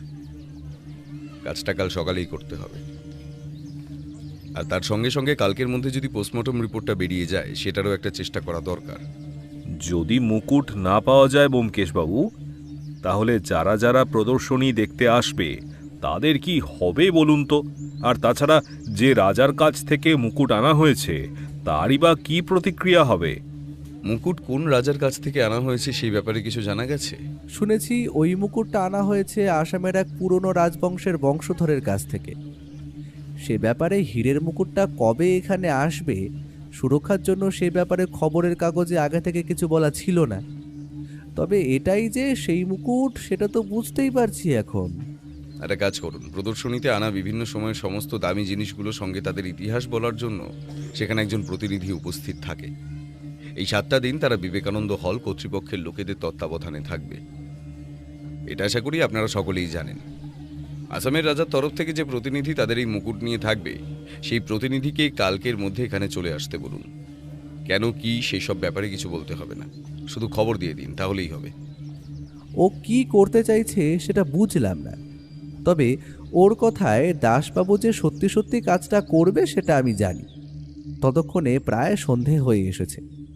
থানা থেকে বেরিয়ে এসে ও আমায় বলল, একদিকে অপরাধী, অন্যদিকে হারিয়ে যাওয়া সেই হীরের মুকুট, সবকিছু কেমন যেন এলোমেলো হয়ে যাচ্ছে, আর তার সঙ্গে খুব তাড়াতাড়ি জিনিসগুলো খুঁজে বার করতে হবে। একবার যদি প্রদর্শনী শুরু হয়ে যায় তারপরে সমস্যা তৈরি হয়ে যাবে, আর তাই তার আগেই রাজার সেই প্রতিনিধিকে এখানে চলে আসতে বললাম। তাকে বুঝিয়ে তার সঙ্গে কথা বলে এই ব্যাপারে কিছু একটা করা যেতে পারে। কিন্তু হীরের মুকুট হারিয়ে যাওয়ার কথা শুনে যদি রাজার প্রতিনিধি অন্যরকম কোনো ব্যবস্থা করতে চায় তখন কি হবে জানি না, তবে এই মুহূর্তে পোস্টমর্টম রিপোর্ট ছাড়া আমার কাছে আর কোনো পথ খোলা আছে বলে তো মনে হয় না। রবিবার বিকেলের মধ্যেই রতন অর্থাৎ রাজার সেই প্রতিনিধি এসে পৌঁছেছিল। রাজার প্রতিনিধি সেই লোকটি কলকাতাতেই ছিল, তারই এক পরিচিতির কাছে। প্রদর্শনী শুরু হওয়ার পরে সে সেখানে এসে পৌঁছবে। সেই রাজাকে খবর দেওয়ার পরে সেখান থেকে তার কাছে খবর যায় এবং সে দুপুরবেলায় চলে আসে মিস্টার দাসের সঙ্গে দেখা করতে। এইদিকে দাসবাবু তাকে নিয়ে সোজা আমাদের বাড়িতে এসে উপস্থিত। তখন দুপুরের সময়, আমরা খাওয়া দাওয়া শেষ করে সবেমাত্র বসেছি, এমন সময় তাদের আগমন। আবার বসার ঘরে গিয়ে আমরা বসলাম। রাজার প্রতিনিধি লোকটি একটু রোগা আর লম্বা। অসমিয়াদের চেহারা যেমন হয় তার চেহারা ঠিক তেমনটাই। আমাদের সবাইকে নমস্কার করে সে বলল, আমি বাংলাটা মোটামুটি ভালোভাবে জানি, তবুও যদি কোথাও অসুবিধা হয় তাহলে আমাকে ক্ষমা করবেন। আচ্ছা, আমার তো আসার কথা আসলে প্রদর্শনীর দিন সকালে, সোমবারের বদলে সেটা মঙ্গলবার হয়ে গেছে, অর্থাৎ মঙ্গলবারে। তাহলে আজ রবিবারে আমায় ডেকে আনলেন কেনেও? একটা কথা আপনাকে জানানো দরকার। আপনাদের রাজার রাজবংশের যে হীরের মুকুট আমাদের এখানে প্রদর্শনীর জন্য এসেছিল, সে মুকুটটা পরশু রাতে চুরি হয়ে গেছে। কথাটা শোনা মাত্রই প্রতিনিধি অর্থাৎ যার নাম রতন শর্মা, সে নিজের বসার জায়গা থেকে উঠে দাঁড়িয়ে প্রায় চিৎকার করার মতো করে বলে উঠল, সে কি বলছেন আপনি? ও মুকুট চুরি হয়ে গেছে? ওই মুকুটের অনেক দাম, আর শুধু দামের জন্য নয়, ওই মুকুটটা আমাদের রাজার রাজবংশের ঐতিহ্য। এই মুকুট যদি চুরি হয়ে যায় তাহলে তো রাজাকে খবর দিতে হবে। দেখুন, এই মুহূর্তে রাজামশাইকে কোনো কিছু বলার প্রয়োজন নেই। আমাদের হাতে আরও 2 দিন রয়েছে। মঙ্গলবার প্রদর্শনী শুরু হবে। আমরা চেষ্টা করব মঙ্গলবারের মধ্যে যদি সেই মুকুট খুঁজে বার করা যায়, আমরা সে চেষ্টাই করব। রতন শর্মা সেভাবেই দাঁড়িয়ে রইল, ওর দিকে তাকিয়ে রইল কিছুক্ষণ। ব্যোমকেশ আস্তে আস্তে বলল, ওই মুকুট এবং রাজার রাজবংশের ব্যাপারে কিছু কথা জানার জন্যই আপনাকে এখানে ডেকে আনা হয়েছে। তাতে যদি আমাদের কোনো সাহায্য হয়, কারণ ওই মুকুটের ব্যাপারে না জেনে কেউ সেই মুকুট চুরি করার জন্য এমন কোনো ব্যবস্থা করতে পারবে না। এমন কেউ সেই ব্যবস্থা করেছে যে খুব ভালোভাবেই এই মুকুটের কথা জানে। ও কাজ আদিনাথ সিংয়ের। আদিনাথ ছাড়া এ কাজ অন্য কেউ করতে পারে না। এই কথায় আমি, দাসবাবু এবং ও তিনজনই অবাক হয়ে তাকালাম ওর দিকে। রতন শর্মা ততক্ষণে আবার বসে পড়েছে। সে একটা দীর্ঘশ্বাস ছেড়ে বলল, আমি রাজা মশাইকে বলেছিলাম এখানে কোনো সমস্যা হলে তখন তখন কি হবে রাজা মশাই? আমার কথা না শুনে তিনি আমাকে বললেন, তুমি তো রয়েছো রতন। তাছাড়া আসামের রাজবংশের গৌরবের কথা ওই মুকুটের মাধ্যমে ওই দূরের কলকাতার মানুষজনেরাও জানতে পারবে। এ তো আমাদের কাছে গৌরবের বিষয়। কলকাতার লোকজনরা একদম ভালো নয়। আমি যার কাছে গিয়ে মাঝে মাঝে থাকি সে তো বলে কলকাতার লোকজন আস্তে আস্তে বদলে যাচ্ছে। কলকাতা এখন ব্যবসার জায়গা ছাড়া অন্য কিছু নয়। এমন ভাবে ভাবলে চলে না রতন। সব জায়গায় ভালো খারাপ সব কিছু নিয়েই মানুষ আছে। তোমার কি মনে হয় আমাদের আসামের সবাই কি ভালো? সব জায়গায় এমনটা আছে। এসব নিয়েই আমাদের চলতে হবে। কিন্তু ওই মুকুট আমি যখন পাঠাবার সিদ্ধান্ত নিয়েছি এবং ওদের সঙ্গে কথা বলে ফেলেছি, তখন সেই মুকুট আমি পাঠাবই। এই মুকুট এখানে এসেছিল কিভাবে? আমি নিয়ে এসেছি। আমি একজন লোককে সঙ্গে নিয়ে ওই মুকুটটা সঙ্গে করে নিয়ে এখানে দিয়ে গিয়েছিলাম। তারপরে তো আমার চেনা ওই লোকটির বাড়িতে রয়েছি। প্রদর্শনী শুরু হলে এখানে আসবো, তারপর শেষ হলে মুকুট নিয়ে ফিরে যাব, এমনটাই কথা হয়েছিল। আর এই আদিনাথ সিংকে? আমাদের রাজা জগৎবীর সিং এর সবচেয়ে বড় শত্রু আদিনাথ সিং। আমাদের রাজবংশেরই রক্ত গায়ে থাকলেও রাজবংশের সাথে তার কোনো সম্পর্ক নেই। কিন্তু আপনি এত ভালোভাবে নিশ্চিন্ত হচ্ছেন কি করে যে ওই হীরের মুকুট আসলে আদিনাথ সিং নিজেই চুরি করতে পারে? আদিনাথ সিংহ হল জগৎবীর সিং এর ভাইয়ের ছেলে। আজ থেকে প্রায় 20 বছর, 20 বছর হবে। 20 বছর আগেও জগৎবীর সিং এর সঙ্গে পুরিন্দর সিং এর অর্থাৎ আদিনাথ সিং এর বাবার সম্পত্তি সংক্রান্ত কোনো ব্যাপার নিয়ে ঝামেলা হয়। জগৎবীর সিং রাজা হলেও তাদের সম্পত্তির পরিমাণ কিন্তু এখন খুবই সীমিত।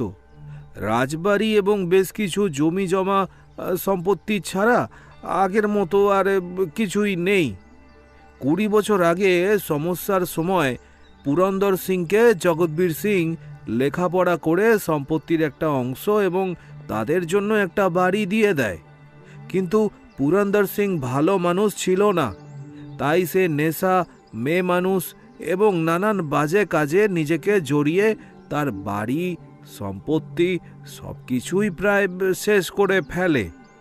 কিন্তু আদিনাথ মনে করে তার বাবাকে জগৎবীর সিং সম্পত্তি বন্টনে ঠকিয়েছে। তাকে দিয়েছে কম সম্পত্তি এবং নিজের কাছে রেখেছে বেশি সম্পত্তি। তাই সে একবার ওই জগৎবীর সিং এর কাছে এসেছিল, কিন্তু তেমন কোনো সুবিধে করতে পারেনি। জগৎবীর সিং এর পাহারাদার, লাঠিয়াল, এমনকি গ্রামের লোকেরা পর্যন্ত জগৎবীর সিংকে খুব ভালোবাসে। সে গ্রামের মধ্যে জগৎবীর সিং এর কোনো ক্ষতি করতে পারবে না বুঝতে পেরে প্রতিজ্ঞা করেছিল যেদিন সে সুযোগ পাবে সেদিন সে জগৎবীরের ক্ষতি করবে। আর তাছাড়া ওই হীরের মুকুটের উপর তারও লোভ ছিল। ওই হীরের মুকুটের কথা আদিনাথ কি করে জানতো? ওই হীরের মুকুটটা ছিল ওদের বংশের। হীরের মুকুটের উপর যেমন জগৎবীর সিং এর অধিকার ছিল, তেমন ছিল পুরন্দর সিং এর অধিকার। কিন্তু হীরের মুকুট পুরন্দর সিং এর কাছে গেলে সে ওই মুকুট বিক্রি করে সমস্ত টাকা উড়িয়ে ফেলবে। তাই ওই হীরের মুকুট জগৎবীর সিং নিজের কাছেই রেখে দেয়। আদিনাথ সিং কয়েকবার হীরের মুকুটের কথা তুলেছিল বটে, কিন্তু সে কথা জগৎবীর সিং শুনতে চায়নি। এবার বুঝতে পারছেন কেন বলছি ওই মুকুটের ব্যাপারে জগৎবীর সিং এবং আদিনাথ সিং দুজনেই ভালোভাবে জানে। তাই হতে পারে আদিনাথ সিংই মুকুটটা চুরি করেছে কিংবা কাউকে দিয়ে চুরি করিয়েছে। তাছাড়া আদিনাথ সিং আসাম ছেড়েছে অনেক আগেই। নানা জায়গায় এখানে ওখানে ঘুরে ঘুরে চুরি ডাকাতি করে বলে শুনেছি। দুই একবার পুলিশের হাতেও পড়েছে। দেখেছো ভাইয়া, কেন বললাম রাজার প্রতিনিধিকে এখানে আসার কথা? মুকুটের ইতিহাস যখন জানা হয়ে গেল, তার মানে এখন বোঝাই যাচ্ছে ওই মুকুট চুরির পেছনে আদিনাথের হাত থাকতে পারে। কিন্তু ওই মুকুট সহজে আদিনাথ কোথাও বিক্রি করতে পারবে না। আসামের রাজা রাজবংশের ওই মুকুটের কথা অনেকেই জানে। একমাত্র কালো বাজারে না হলে ওই মুকুট বিক্রি করা যাবে না। ওই মুকুট একবার দেশের বাইরে চলে গেলে তারপর কিন্তু ওটা ফিরিয়ে আনা খুব মুশকিল হয়ে যাবে ব্যোমকেশ বাবু। এত তাড়াতাড়ি আদিনাথ কোনো কিছু করবে বলে মনে হয় না। সে চাইলেই মুকুটটা আসামের রাজবাড়ি থেকেও চুরি করার ব্যবস্থা করতে পারত। তাছাড়া ট্রেনে করে যখন মুকুটটা এখানে নিয়ে আসছিল রতনবাবু, তখনও সে তো আক্রমণ করতে পারত, কিন্তু সেটাও করেনি। তার বদলে না দাসবাবু, আমার মনে হয় আদিনাথ মুকুট বাইরে কোথাও বিক্রি করে দেয়নি, কিংবা দেশের বাইরেও নিয়ে যায়নি। তোমার এমন মনে হওয়ার কারণ কি বলো তো? ঠিক এই মুহূর্তে বলে বোঝাতে পারবো না, তবে আমার অনুমান ওই মুকুট নিয়ে আদিনাথ প্রদর্শনীর আশেপাশেই কোথাও আছে এবং আরও কিছু ঘটতে চলেছে যেটা এখনো বাকি রয়েছে। একটা কথা ব্যোমকেশ বাবু, হয়তো আপনার কাজে নাও লাগতে পারে। এই আদিনাথ সিং কিন্তু মানুষ হিসাবে খুব একটা খারাপ নয়। সে চুরি ডাকাতি করে থাকে, তবে তার বাবা পুরন্দর সিংয়ের মতো সে কখনোই নয়। শুধু আমার নয়, জগৎবীর সিং পর্যন্ত দু একবার বলেছিল আদিনাথ এই মুকুট পেলে সে কিছুতেই বিক্রি করত না। সে নিজের পূর্বপুরুষদের জিনিসকে সম্মান করতে জানে। আপনি সেই কথাই বলছেন যে আদিনাথ মুকুট বিক্রি করেনি, কিন্তু তাহলে ওই মুকুটটা সে সরিয়ে ফেলল কেন? আর মুকুট যদি প্রদর্শনীতে না আসে, তাহলে তো প্রদর্শনীর লোকেদের সঙ্গে সঙ্গে তাতে আমাদেরও সমস্যা হবে। আজ রবিবার, কালকের দিনটা এখনো আমাদের হাতে রয়েছে, যা হবার পরশুদিন হবে। কালকের দিনটা আমাদের প্রদর্শনীতে বেশ ভালোভাবে নজর রাখতে হবে। তাছাড়া ওই এলাকার আশেপাশের জায়গাটা একবার খুঁজে দেখা দরকার মিস্টার দাস। ও কি করতে চাইছিল আমি বুঝতে পারছিলাম না। রতন শর্মাকে দাসবাবুর সঙ্গে পাঠিয়ে দেওয়া হলো। তার থাকার ব্যবস্থা দাসবাবু নিজেই করবেন। ও চুপ করে বসেছিল, গম্ভীরভাবে কোনো কিছু ভাবছে। আমি তো কিছুই বুঝতে পারছিলাম না। রাজা জগৎবীর সিংয়ের হীরের মুকুট যদি খুঁজে না পাওয়া যায়, তাহলে যে কি হবে সেটাই বোধহয় সে ভাবছিল। পরদিন সকাল থেকে প্রায় বিকেল পর্যন্ত ওকে কোথাও খুঁজে পাওয়া গেল না। সন্ধ্যের একটু আগে আগে থানা থেকে টেলিফোন করে ও আমায় পৌঁছতে বলল সেই প্রদর্শনী হলের কাছে। সেখানে পৌঁছে দেখি পিছনের সিটের সেই দরজার কাছে দাঁড়িয়ে ও, দাসবাবু, ম্যানেজার, রতন শর্মা এবং সেই দুজন গার্ডের মধ্যে একজন গার্ড। যতদূর মনে হলো তার নাম সঞ্জয়। এই তো এসে পড়েছ, এই দেখো। দেখি ওর হাতে একটা পোশাক, গার্ডদের পোশাক যেমন ঠিক তেমন। একটা জামা, তার সঙ্গে একটা প্যান্ট, জামাতে রক্তের দাগ লেগে রয়েছে। এটাকে আবার কোথায় পেলে? প্রদর্শনী হলের পাঁচিলের ওপাশে ওইদিকে যে ছোট্ট রাস্তাটা জঙ্গলের দিকে ঢুকে গেছে, তারপর সেখান থেকে বেরিয়ে গেছে ওই দিকে রাস্তার দিকে, ওই জঙ্গলের মধ্যে। অর্থাৎ সেদিন রাতের বেলা অপরাধী ওই পথেই পালিয়েছিল। কিন্তু আজ তো সোমবার, কাল থেকেই প্রদর্শনী শুরু হবে। অন্তত দুপুরের মধ্যে তো আমাদের সবকিছু ব্যবস্থা করে রাখতেই হবে। সেটা তো বুঝতে পারছি, কিন্তু আচ্ছা আরেকবার চলুন তো, আরেকবার ভেতরটা দেখে আসি। যা হবার তা তো হয়ে গেছে। হীরের মুকুট যখন একবার চুরি হয়ে গেছে, তখন সেই হীরের মুকুট আর আমরা খুঁজে পাবো বলে তো মনে হয় না। ও এগোতে লাগলো। এগোতে এগোতে দেখি রতন শর্মা তার পাশাপাশি হাঁটছে। তারা দুজনেই আস্তে আস্তে নিজেদের মধ্যে বেশ কিছুক্ষণ ধরে কথাবার্তা বলে চলেছে। ও এত সন্তর্পণে রতন শর্মার সাথে কি কথা বলছে তা বুঝতে পারছিলাম না। আবার সেই ঘর, আবার সেই জায়গা, আরও কয়েকটা নতুন জিনিস এসেছে। সে সমস্ত ছেড়ে আমরা একদম শেষের দিকে এসে লাল বাক্সটার কাছে এগিয়ে গেলাম। ম্যানেজার বাবু লাল বাক্সটা তুলে নিয়ে বললেন, এই হলো সেই বাক্সটা। আশা করছি রতনবাবু বাক্সটা চিনতে পারবেন, কারণ তিনিই বাক্সটা আমায় দিয়ে গিয়েছিলেন। আর এই হলো বাক্সের ভিতরে। ম্যানেজার বাবু ঘরের আলো জ্বালিয়েছিলেন। তখন সন্ধে হয়েছে। আগেই বলেছি, লাল বাক্সটা তুলে তিনি আমাদের দিকে ঘোরালেন। আমি, রতনবাবু ও দাসবাবু চারজনেই প্রায় অবাক হয়ে গেলাম বাক্সের ভিতরের দিকে তাকিয়ে। আর তার সঙ্গে সঙ্গে রতন শর্মা প্রায় চিৎকার করে বলে উঠল, আরে কি সর্বনাশ!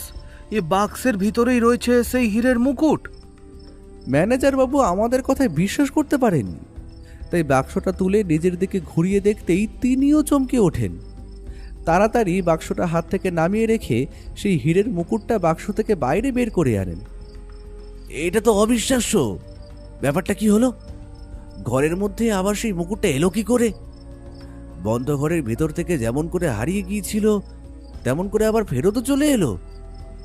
আচ্ছা, সেদিন কি আমরা কোনো ভুল করেছিলাম? আমরা কি ভুল দেখেছিলাম? ওর মুখে কিন্তু আবার সেই অদ্ভুত হাসি। ও এগিয়ে এসে হীরের মুকুটটা হাতে তুলে ধরল। এবার আমিও সেটা ভালো করে দেখলাম। সাধারণ মুকুটের মতো নয়, গোল আর লম্বা লম্বা সোনার পাখ যেন জড়িয়ে রেখে মস্ত বড় একটা বালার মতো করে তৈরি করা হয়েছে। তবে বালার মাঝে মাঝে এখানে ওখানে ফাঁকা অংশ রয়েছে, আর সেই ফাঁকা অংশগুলোর মাঝে এখানে ওখানে প্রায় বেশ কয়েকটা হিরে লাগানো রয়েছে। সেগুলো জ্বলজ্বল করছে এই আধো অন্ধকারের মধ্যে। টর্চের আলো পড়তেই চকচক করে উঠছে হিরেগুলো। রতন শর্মার মুখে হাসি ফুটে উঠেছে। দাসবাবু অবাক হয়ে দেখছেন। ম্যানেজারের চোখটা বিস্ফারিত। আমার মনে হয় শুধু ওর মুখে একটা অদ্ভুত রহস্যময় হাসি। ও এবার সেই গার্ড অর্থাৎ সঞ্জয়ের দিকে তাকাতেই সঞ্জয় মাথা নাড়িয়ে কি যেন বলতেই ও তার সঙ্গে বাইরের দিকে বেরিয়ে গেল। আমি বুঝতে পারলাম না এসব কি হচ্ছে। মুকুটটা নিরুদ্দেশ হয়ে গেল, আবার সেই মুকুটটা চলেও এলো। ও ভেতরে কিছুতে একটা জগা খিচুড়ি পাকিয়ে চলেছে, সেটাও বেশ বুঝতে পারছিলাম। বাইরে বেরিয়ে এসে দরজার কাছে আসতে শুনতে পেলাম সঞ্জয় বলছে, আপনি যেমনটা বলেছিলেন আমি তেমনটাই করেছিলাম। গার্ডরা অসুস্থতার জন্য এখান থেকে চলে যায়, মানে আপনার দেওয়া ওই ওষুধ কাজ হয়েছিল, আর তারপরই লোকটা এসেছিল। কিন্তু আপনি কি করে বুঝলেন ব্যাপারটা যে লোকটা আসতে পারে? সেসব কথা পরে বলবো। লোকটার মুখটা তোমার নিশ্চয়ই মনে আছে, যদিও লোকটা ছদ্মবেশে এখানে এসেছিল যাতে তুমি তাকে চিনতে না পারো। এখন যেন সবকিছুই পরিষ্কার হয়ে যাচ্ছে, কিন্তু লোকটাকে ধরতে না পারলে তো সমস্যা হবে। কেন সমস্যা হবে? মুকুট যখন আমাদের কাছেই আছে, তাহলে শুধু শুধু লোকটাকে কেন সমস্যা করতে যাবে? এখনো তুমি কিছুই বুঝতে পারলে না। এখনো বুঝতে পারছো না ওই যে মুকুটটা রয়েছে, ওই মুকুটটা আসলে নকল। ওই মুকুটের হিরেগুলো নকল। মুকুটে সোনার জল করা হয়েছে, বালাটা সোনার নয়, আর হিরেগুলো নকল। এখানে হিরে কিংবা সোনার বিষয়ে কেউই অভিজ্ঞ নয়, আমিও নই। তবে আমি আমার অনুমান থেকে বলছি। গার্ডের চোখটা যেন বিস্ফারিত হয়ে গেল। দুই চোখ বিস্ফারিত অবস্থায় সে বলল, কিন্তু আপনি যখন এত কিছুই করলেন তখন লোকটাকে তখনই তো ধরলে হতো, তাহলেই তো ওর কাছ থেকে সব সত্যি কথা বার করে নেওয়া যেত। লোকটাকে সঠিক সময় ধরা যাবে। তাছাড়া এই লোকটা আদিনাথ সিং না হয়ে অন্য কেউ তো হতে পারে। তোমার মনে আছে একজন পাগল তোমাদের সামনে এসেছিল সেদিন রাতের বেলা, আর সেই সুযোগেই আদিনাথ সিং মুকুটটা সরিয়ে ফেলেছিল। আমার মনে হচ্ছে ও একা নয়, ওর সঙ্গে অন্য কেউ আছে, এবং দুজনকে একসঙ্গে ধরার জন্যই আমায় অপেক্ষা করতে হবে কাল পর্যন্ত। কাল প্রদর্শনীতে নিশ্চয়ই ওরা আসবে। আমি জানি না ব্যোমকেশ বাবু আপনি ঠিক কি করতে চাইছেন, তবে এর পরে যদি কোনো সমস্যা হয়, মানে আবার যদি কোনো ঝামেলা হয়, তখন কিন্তু আমরা সবাই মিলে একসঙ্গে বিপদে পড়ব। ও গার্ডের কাঁধে হাত রেখে আরও কিছু বলল। আমি আর কিছু শুনলাম না, চলে এলাম সেখান থেকে। ততক্ষণে ওরা খুশি হয়ে সেই লাল বাক্সের মধ্যে হীরের মুকুটটা আবার ভরে রেখেছে। ম্যানেজার বাবু স্বস্তির নিঃশ্বাস ফেলে বলল, যাক, ভালোই হলো। এত সহজে যে কাজটা হয়ে যাবে সেটা কিন্তু আমি ভাবতেও পারিনি। লোকটা মুকুটটা নিয়ে গেল, আবার নিজেই সেটা ফিরিয়েও দিয়ে গেল কেন? আমি তো কিছুই বাবু বুঝতে পারছি না। উফ, আমি যে কি ভয় পেয়েছিলাম আপনাদের কি বলবো। যাক, এখন সব ঠিক আছে, চলুন চলুন এবার যাওয়া যাক। একবার মনে হলো ও আর ওই গার্ডের কথাবার্তা যে শুনলাম সেগুলো বলে দিই। তারপর মনে হলো থাক, কাল তো প্রদর্শনী শুরু হবে। প্রদর্শনী আগে শুরু হোক, তারপর দেখা যাক না কি হয়। তাছাড়া হীরের মুকুটটা তো থাকবে কাচের বাক্সের ভিতরে, বাইরে থেকে কেউ তো আর হাতে নিয়ে সেটা দেখতে যাবে না। তার মাঝে ও কি করতে চাইছে সেটাই দেখার অপেক্ষা করি এখন। পরদিন সকালে প্রদর্শনী শুরু হলো। প্রথম দিন খুব একটা লোকজনের ভিড় ছিল না, তবে পাহারাদারের ব্যবস্থাটা বেড়ে গেছে। বাইরে ভিতরে এখানে ওখানে ছড়িয়ে ছিটিয়ে থাকা লোকজন, সবার পরনে সেই নীল রঙের পোশাক, তবে গায়ের জামার রং একটু আকাশি আর পরনের প্যান্টের রং গাঢ় নীল, মাথায় টুপি। লোকজন মোটামুটি আসতে শুরু করতেই ছড়িয়ে ছিটিয়ে রাখা জিনিসপত্রগুলো একটা বড় ঘরের মধ্যে কাঁচের বাক্সের ভিতরে বেশ ভালো করে গুছিয়ে রাখা হয়েছে। কাঁচের বাক্সগুলো রয়েছে শক্তপোক্ত কাঠের তক্তার উপরে। এখানে ওখানে সাজিয়ে রাখা দামি জিনিসগুলোর প্রায় সবই কাচে ঢাকা। অস্ত্রশস্ত্র, বর্ম, এই সমস্ত জিনিসগুলো খোলা রাখলেও সাধারণের নাগালের থেকে একটু দূরে ব্যারিকেড করে রাখা আছে, অর্থাৎ চোখে দেখা যাবে কিন্তু ছোঁয়া যাবে না। নানা রকম লোক ঘরের ভিতরে ঘুরে বেড়াচ্ছে। আমি ও দাসবাবু তিনজনেই এসেছি, তবে তিনজনেই সাধারণ পোশাকে আছি। এদিক ওদিক ঘুরে ফিরে সব দেখছি। ওকে দেখলাম ইশারায় সেই পাহারাদারদের সঙ্গে দু একবার যেন কথা বলল। আমি অবাক হলেও কোনো প্রশ্ন করলাম না। রতন শর্মার মুখটা কেমন যেন হয়েছিল। সে কয়েকবার ওর সঙ্গে কথা বলল, তারপর আবার নিজের মতো সেই হীরের মুকুটের আশেপাশে ঘুরতে লাগলো। দেখতে দেখতে প্রথম দিন কেটে গেল। দ্বিতীয় দিনও একইভাবেই চলল। দ্বিতীয় দিন রাতের বেলা বাড়ি ফিরে ওকে চেপে ধরলাম। বললাম, ব্যাপার কি বলো তো? তুমি যে সবার চোখের আড়ালে কোনো একটা পরিকল্পনা করেছো, সেটা কি আমি বুঝতে পারিনি ভেবেছ? কিন্তু সমস্যাটা কি? কোথায় সমস্যা? কোনো সমস্যা নেই, সব ঠিকই তো আছে। হীরের মুকুট ফিরে পাওয়া গেছে, এখন আবার কিসের সমস্যা হবে? তুমি সবাইকে বোকা বানাতে পারো, কিন্তু আমাকে বোকা বানানো এখনো পর্যন্ত কিন্তু এতটাও সহজ নয়। ওই যেত যদি না তুমি সঞ্জয়ের সঙ্গে বলা কথাগুলো শুনতে পেতে, তাহলে আর তুমি কিছুই বুঝতে পারতে না।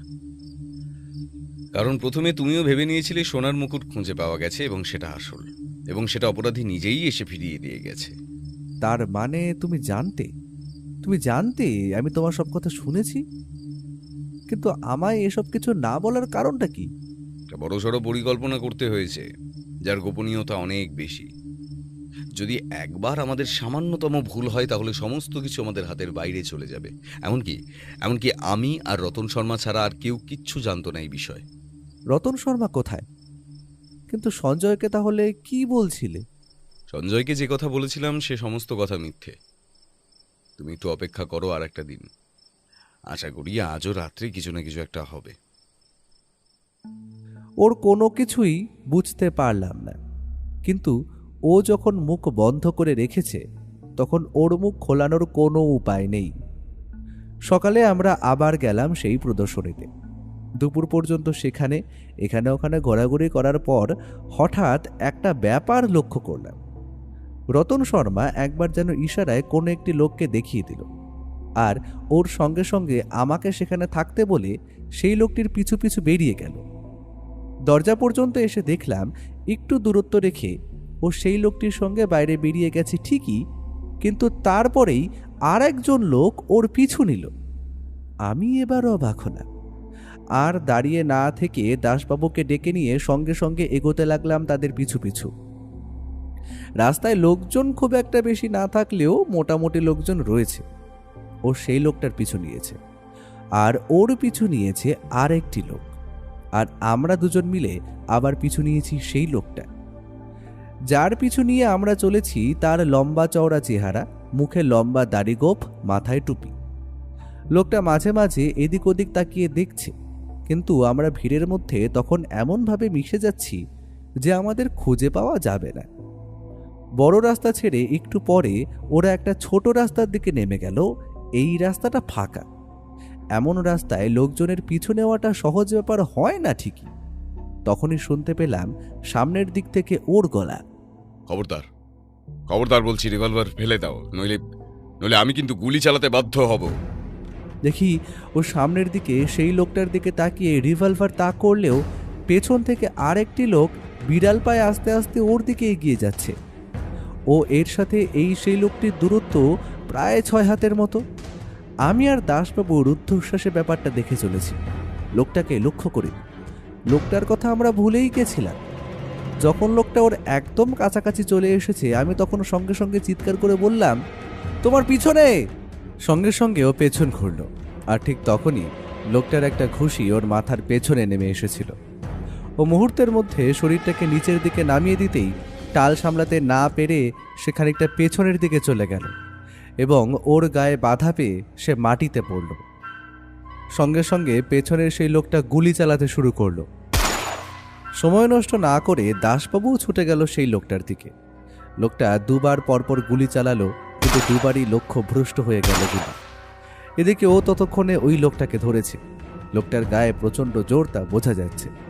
লোকটা ওকে ঠেলতে ঠেলতে উঠে বসার চেষ্টা করছে।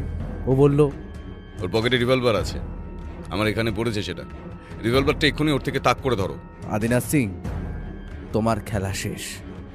এখন ভালোই ভালোই সারেন্ডার করো, নইলে কিন্তু হীরের মুকুট চুরির অপরাধে তোমায় হাজতে পুরব। আদিনাথ সিং বোধহয় আমার কথায় হতভম্ব হয়ে গেছিল। তার সেই মুহূর্তের হতভম্বতায় ও তার হাত দুটো পেছনের দিকে ধরে নিয়ে গিয়ে পিচ মোড়া করে ফেলল। তারপর দাসবাবু ততক্ষণে আরেকটি লোককে ধরে ফেলেছে। দাসবাবুর কাছে হাত করা ছিল, দুজনকেই হাত করা পরিয়ে দেওয়া হলো। তারপর তাদের সেখান থেকে বের করে এনে রাখা হলো একটা রাস্তার কাছে। এদিকে দাসবাবুর সাহায্যের জন্য পুলিশের গাড়িও চলে এসেছে ততক্ষণে। পুলিশের গাড়িতে করে ওদের দুজনকে তুলে ফেলা হলো থানায় নিয়ে যাওয়ার উদ্দেশ্যে। তবে আদিনাথ কিন্তু তখনও ভাঙল না। আমার বিরুদ্ধে অভিযোগ কি আছে শুনি? অভিযোগ ঠিক মতো দিতে না পারলে কিন্তু আদালতে আমাকে চালান করতে পারবে না, এই বলে রাখলাম। মৃদুল নামে যে গার্ড, তাকে খুন করা এবং প্রদর্শনী হল থেকে হীরের মুকুট চুরি করা, এই দুটো অপরাধ যথেষ্ট। তবে মুকুটটা যে তোমার কাছে আছে সে কথা আমি জানি। আপাতত পুলিশের কাছে চলো, তারপর সেখান থেকে তোমার আস্তানার তল্লাশি করলেই সেই মুকুট বেরিয়ে আসবে। মুকুট আমি কি করে নেব? বলি, মুকুটটা তো ওই প্রদর্শনীতেই রয়েছে, কাঁচের বাক্সের মধ্যে ঢাকা। হ্যাঁ, কথাটা বলে আদিনাথের মুখে একটা অদ্ভুত হাসি ফুটতেই ও বলল, ওই মুকুটটা হলো তোমায় এখানে আনার জন্য টোপ। রতন শর্মা অভিজ্ঞ লোক, তার কথা বলাতেই তৈরি করানো হয়েছিল এই মুকুটটা। কিন্তু যে আসল মুকুট দেখেছে সেই মুকুটটা ভালো করে দেখলেই চিনতে পারবে, সেটা আমি বুঝতেই পেরেছিলাম। তাই এখন আগে দাসবাবুর সঙ্গে থানায় যাও, তারপর সেখান থেকে আসল মুকুটের হদিশ দিও। না হলে কিভাবে কথা বের করতে হয় সে কথা কিন্তু দাসবাবুর ভালো করেই জানা আছে। আমি তাহলে থানায় যাচ্ছি ব্যোমকেশবাবু। আপনি ওদিকটা দেখে নিয়ে রতনবাবু আর ম্যানেজারকে নিয়ে একবার থানায় চলে আসুন। গোটা ব্যাপারটা তাদের সামনে ফয়সলা করা দরকার, না হলে যে সমস্যা বাড়বে। কিন্তু ওই মুকুটটা নকল, সেটা তো আমিও বুঝতে পারিনি ব্যোমকেশবাবু। আপনি আমাদের থেকে অনেক কিছু লুকিয়ে রেখেছেন দেখছি। শুধু আপনার থেকে না দাসবাবু, আমার থেকেও লুকিয়ে রেখেছে। আমি তো না হয় কাকতালীয়ভাবে খবরটা জানতে পেরেছি, না হলে আপনার মতো আমিও গোল খেয়েই যেতাম। এখন আপনি ওদের নিয়ে যান, ওদের বেশিক্ষণ বাইরে রাখা ঠিক হবে না। আমরা বরং হলের দিকে যাচ্ছি। দাসবাবু চলে যাওয়ার পর প্রদর্শনীর হলে ফিরে এসে রতন শর্মা এবং ম্যানেজার বাবুকে সমস্ত কথা খুলে বলতেই ম্যানেজার বাবু গোটা ব্যাপারটা একজনের উপর দায়িত্ব দিয়ে তখনই সেখান থেকে বেরিয়ে গেল। তারপর আমরা সবাই মিলে রওনা দিলাম থানার উদ্দেশ্যে। থানায় তখন সেলের ভিতরে দুজনকে আটকে রাখা হয়েছে। আমরা পৌঁছতেই দাসবাবু বললেন, কি সাহস দেখুন ব্যোমকেশবাবু, বেটা আমায় ঘুষ খাওয়ার কথা বলে যত টাকা চাই আমায় তত টাকা দেবে, আমার শুধু ওকে ছেড়ে দিতে হবে। টাকার জন্যই তো এসব কিছু করা। টাকার জন্যই তো ব্যোমকেশ বক্সি এই কেসটা হাতে নিয়েছেন নাকি? না হলে কোথাকার কোন রাজার রাজবংশের হীরের মুকুট নিয়ে ব্যোমকেশ বক্সির এত কৌতূহল কেন? সোনার মুকুট কিংবা হীরের মুকুট নিয়ে আমার কৌতূহল খুব একটা নেই। কিন্তু আমার যেটা কৌতূহল হলো, কলকাতার বুকে আমাদের এই বিবেকানন্দ হলের এত বড় একটা প্রদর্শনী শুধুমাত্র একটা লোকের জন্য খারাপ হবে, যেটা আমি হতে দিতে পারি না। তাছাড়া সেই আসামের রাজা জগৎবীর সিং আমাদের ভরসা করে তার পৈতৃক সম্পত্তি ওই মুকুটটা পাঠিয়েছেন। সেটা যদি আমরা হারিয়ে ফেলতাম তাহলে এতে আমাদের শহরের অনেক বদনাম হতো। সমস্ত কিছু যে টাকা দিয়ে বিক্রি হয় না, এই কথাটা বোধহয় আদিনাথ সিং আপনি নিজেও ভালো করেই জানেন। আর জানেন বলেই আপনি মুকুটটা চুরি করলেও সেটা এখনো বিক্রি করেননি, কারণ আপনার কাছে টাকার চেয়েও আপনার পারিবারিক সম্পত্তির মূল্য অনেক বেশি। ওর কথা শুনে আদিনাথ সিংয়ের মুখটা কেমন যেন হয়ে গেল। সে তার মাথার লম্বা পরচুলো, মুখের গোপ, দাড়ি সমস্ত কিছু খুলে ফেলেছে। একেবারে দাড়ি গোপহীন একটা চেহারা, মাথার চুল ছোট ছোট করে ছাটা রতন শর্মা সেই দেখে বলল, এই তো হলো আদিনাথের আসল চেহারা। আসাম ছাড়ার সময় তাকে আমি যখন দেখেছিলাম তখন তাকে এমনই দেখতে ছিল। আর তোমার সঙ্গে ওটা কে আদিনাথ? তোমার বন্ধু কুশল সিং নাকি? আদিনাথ উত্তর করল না। আমার সামনে রাখা চেয়ারগুলোতে বসে পড়লাম। এইবার ম্যানেজার বলল, আমি শুনলাম প্রদর্শনীতে যে হীরের মুকুটটা রাখা হয়েছে সেটা নাকি নকল। তাহলে আসল মুকুটটা কোথায়? ওটা আমার কাছে আছে, আমি ওটা ফিরিয়ে দিতে পারি, কিন্তু কিন্তু তার বিনিময়ে আমাকে ছেড়ে দিতে হবে। মৃদুলের খুনটা না হলে তাহলে হয়তো সে কথা আমি ভেবে দেখতে পারতাম, কিন্তু মৃদুলের খুন করে খুব বড় ভুল করে ফেলেছ আদিনাথ সিং। ওই লোকটাকে আমি মারতে চাইনি, বিশ্বাস করুন, ওই লোকটাকে আমি মোটেই মারতে চাইনি। ওকে আমি শুধু অজ্ঞান করতে চেয়েছিলাম, কিন্তু কিন্তু কোথা দিয়ে যে কি হয়ে গেল। কিন্তু কিন্তু দেখুন, এখন এই খুনের কোনো যথাযথ প্রমাণ কিন্তু আপনার কাছে নেই। কি আছে? যে জামাটা আপনি পরেছিলেন সেই জামাটা আমরা পেয়েছি। বোধহয় আপনি ভেবেছিলেন জঙ্গলের মধ্যে জামাটা কেউ খুঁজতে আসবে না। সেই জামাতে মৃদুলের রক্তের ছাপ আছে। তাছাড়া পাগলের বেশি আপনার বন্ধু যখন ওই দুজন গার্ডকে ব্যস্ত রাখছিল তখন আপনি পাঁচিল টপকে হলের ভেতর ঢুকেছিলেন, কিন্তু খেয়াল করেননি পাঁচিল থেকে নামার সময় আপনার পা খানিকটা কেটে গিয়েছিল এবং সেখান থেকে রক্ত বেরোচ্ছিল। সে রক্তের ফোঁটা পাওয়া গেছে ওই ঘরের ভেতর, অর্থাৎ যেখান থেকে আপনি ওই হীরের মুকুটটা চুরি করতে গিয়েছিলেন সেখানে। পায়ে যে খানিকটা কেটেছে সেটা বুঝতে পেরেছিলাম, কিন্তু এমন কিছু যে হবে সেটা বুঝতে পারিনি। জামা কাপড়ে আপনার ক্ষতের রক্তের চিহ্ন আছে। তাছাড়া সুন্দরভাবে তালা খুলে সেটা আবারও বন্ধ করে দিলেও তালাতে, বাক্সের গায়ে, এই সমস্ত জায়গায় যে আপনার হাতের ছাপ পাওয়া যাবে সেই কথাটা বোধহয় আপনি ভেবে দেখেননি। আপনি হয়তো ভেবেছেন এত হাতের ছাপের মধ্যে দিয়ে আপনার হাতের ছাপ আর আলাদা করে খুঁজে বার করা যাবে না। সেটা হয়তো সত্যি, কিন্তু লাল বাক্সের গায়ে কিন্তু ম্যানেজার রতন সিং এবং আপনি ছাড়া আর কারোর হাতের ছাপ তেমন পড়েনি। আদিনাথ আর কিছু বলল না, অবাক হয়ে তাকিয়ে রইল ওর দিকে। আমি বললাম, মুকুটের ব্যাপারটা ঠিক কি হলো? নকল মুকুটটা কোথা থেকে এলো? ব্যোমকেশ বাবু যখন জানতে পেরেছিলেন আমি কলকাতাতেই রয়েছি, তখন তিনি আমার সঙ্গে প্রথমেই টেলিফোনে যোগাযোগ করে আমার সঙ্গে কথা বলেন। আমায় প্রথমেই তিনি মুকুট চুরির ব্যাপারে সমস্ত কথা বলেছিলেন। ব্যোমকেশ বাবুর বাড়িতে আমি যেদিন আসি সেদিনই সেখান থেকে ফিরে যাওয়ার পর ব্যোমকেশ বাবুর কথা মতো এক স্বর্ণকারের সাহায্যে ঠিক অমনি একটা মুকুট আমি তৈরি করাই। জগৎবীর সিংয়ের কাছে সেই মুকুট আমি কয়েকবার দেখেছিলাম। সেই মুকুটটা কেমন সেটার ধারণা আমার ছিলই, তাই ব্যোমকেশ বাবুর কথায় মাত্র 2 দিনের মধ্যেই সেই মুকুট তৈরি হয়ে যায়, রবিবার এবং সোমবার। মুকুট তৈরি হয়ে গেছে সেটা না হয় বুঝতে পারলাম, কিন্তু সেই তৈরি হয়ে যাওয়া মুকুট ঘর পর্যন্ত গিয়ে পৌঁছলো কি করে? এমন সময় ওর খাতায় একজন কনস্টেবল বাইরে গিয়ে একজনকে নিয়ে এলো। তাকে দেখি এ হলো সেই গার্ড বিপিন। এই কাজে আমায় সাহায্য করেছে বিপিন। বিপিন এবং সঞ্জয়ের মধ্যে সঞ্জয়কে আমার সন্দেহ হয়েছিল, কারণ তার টর্চ নিরুদ্দেশ ছিল এবং মৃদুলকে মারা হয়েছে টর্চের আঘাতে। কিন্তু বিপিনের ব্যাপারে খোঁজ নিয়ে জেনেছিলাম সেদিন বিপিন একবারও ভিতরে যায়নি এবং সে কথা সঞ্জয় নিজেও বলেছে। এতেই আমার ধারণা স্পষ্ট হয়েছে যে এই সব কিছুর সঙ্গে বিপিন নাও জড়িয়ে থাকতে পারে। বিপিনের ব্যাপারে খোঁজখবর নিয়ে যখন তাকে ঠিকঠাক বলে মনে হলো তখন বিপিনের সাহায্যে একটা কাজ করি। তখন বিপিনও ব্যাপারটা হয়তো ঠিকমতো জানতো না। সেদিন সকাল 6টার পরে যারা পাহারায় ছিল বিপিনকে নিয়ে তাদের দুজনের শরবতের সঙ্গে পেট খারাপের ওষুধ মিশিয়ে দিয়েছিলাম। শরবত খাওয়ার কিছুক্ষণের পর থেকেই পেট খারাপ হতে শুরু করে এবং তারা সেই কারণে ওই হলের পেছন দিকে যেখানে বাথরুম আছে সেইখানে চলে যায়। তাদের অমন অবস্থা প্রায় 1 ঘন্টার মতো থাকার কথা। সে 1 ঘন্টার মতো সময় তারা ওখানেই থাকে। এদিকে বিপিন তখন একা এখানে ছিল, কিন্তু বিপিন জানতো না তাদের দুজনকে কেন আমি 1 ঘন্টার জন্য সরিয়ে রেখেছিলাম। এই সময় আমারই একজন লোক পাঁচিল টপকে ওই ঘরে ঢোকে, তালা খুলে তারপর বাক্সের মধ্যে পুনরায় নকল মুকুটটা রেখে আবার সমস্ত কিছু আগের মতো বন্ধ করে সেখান থেকে চলে যায়।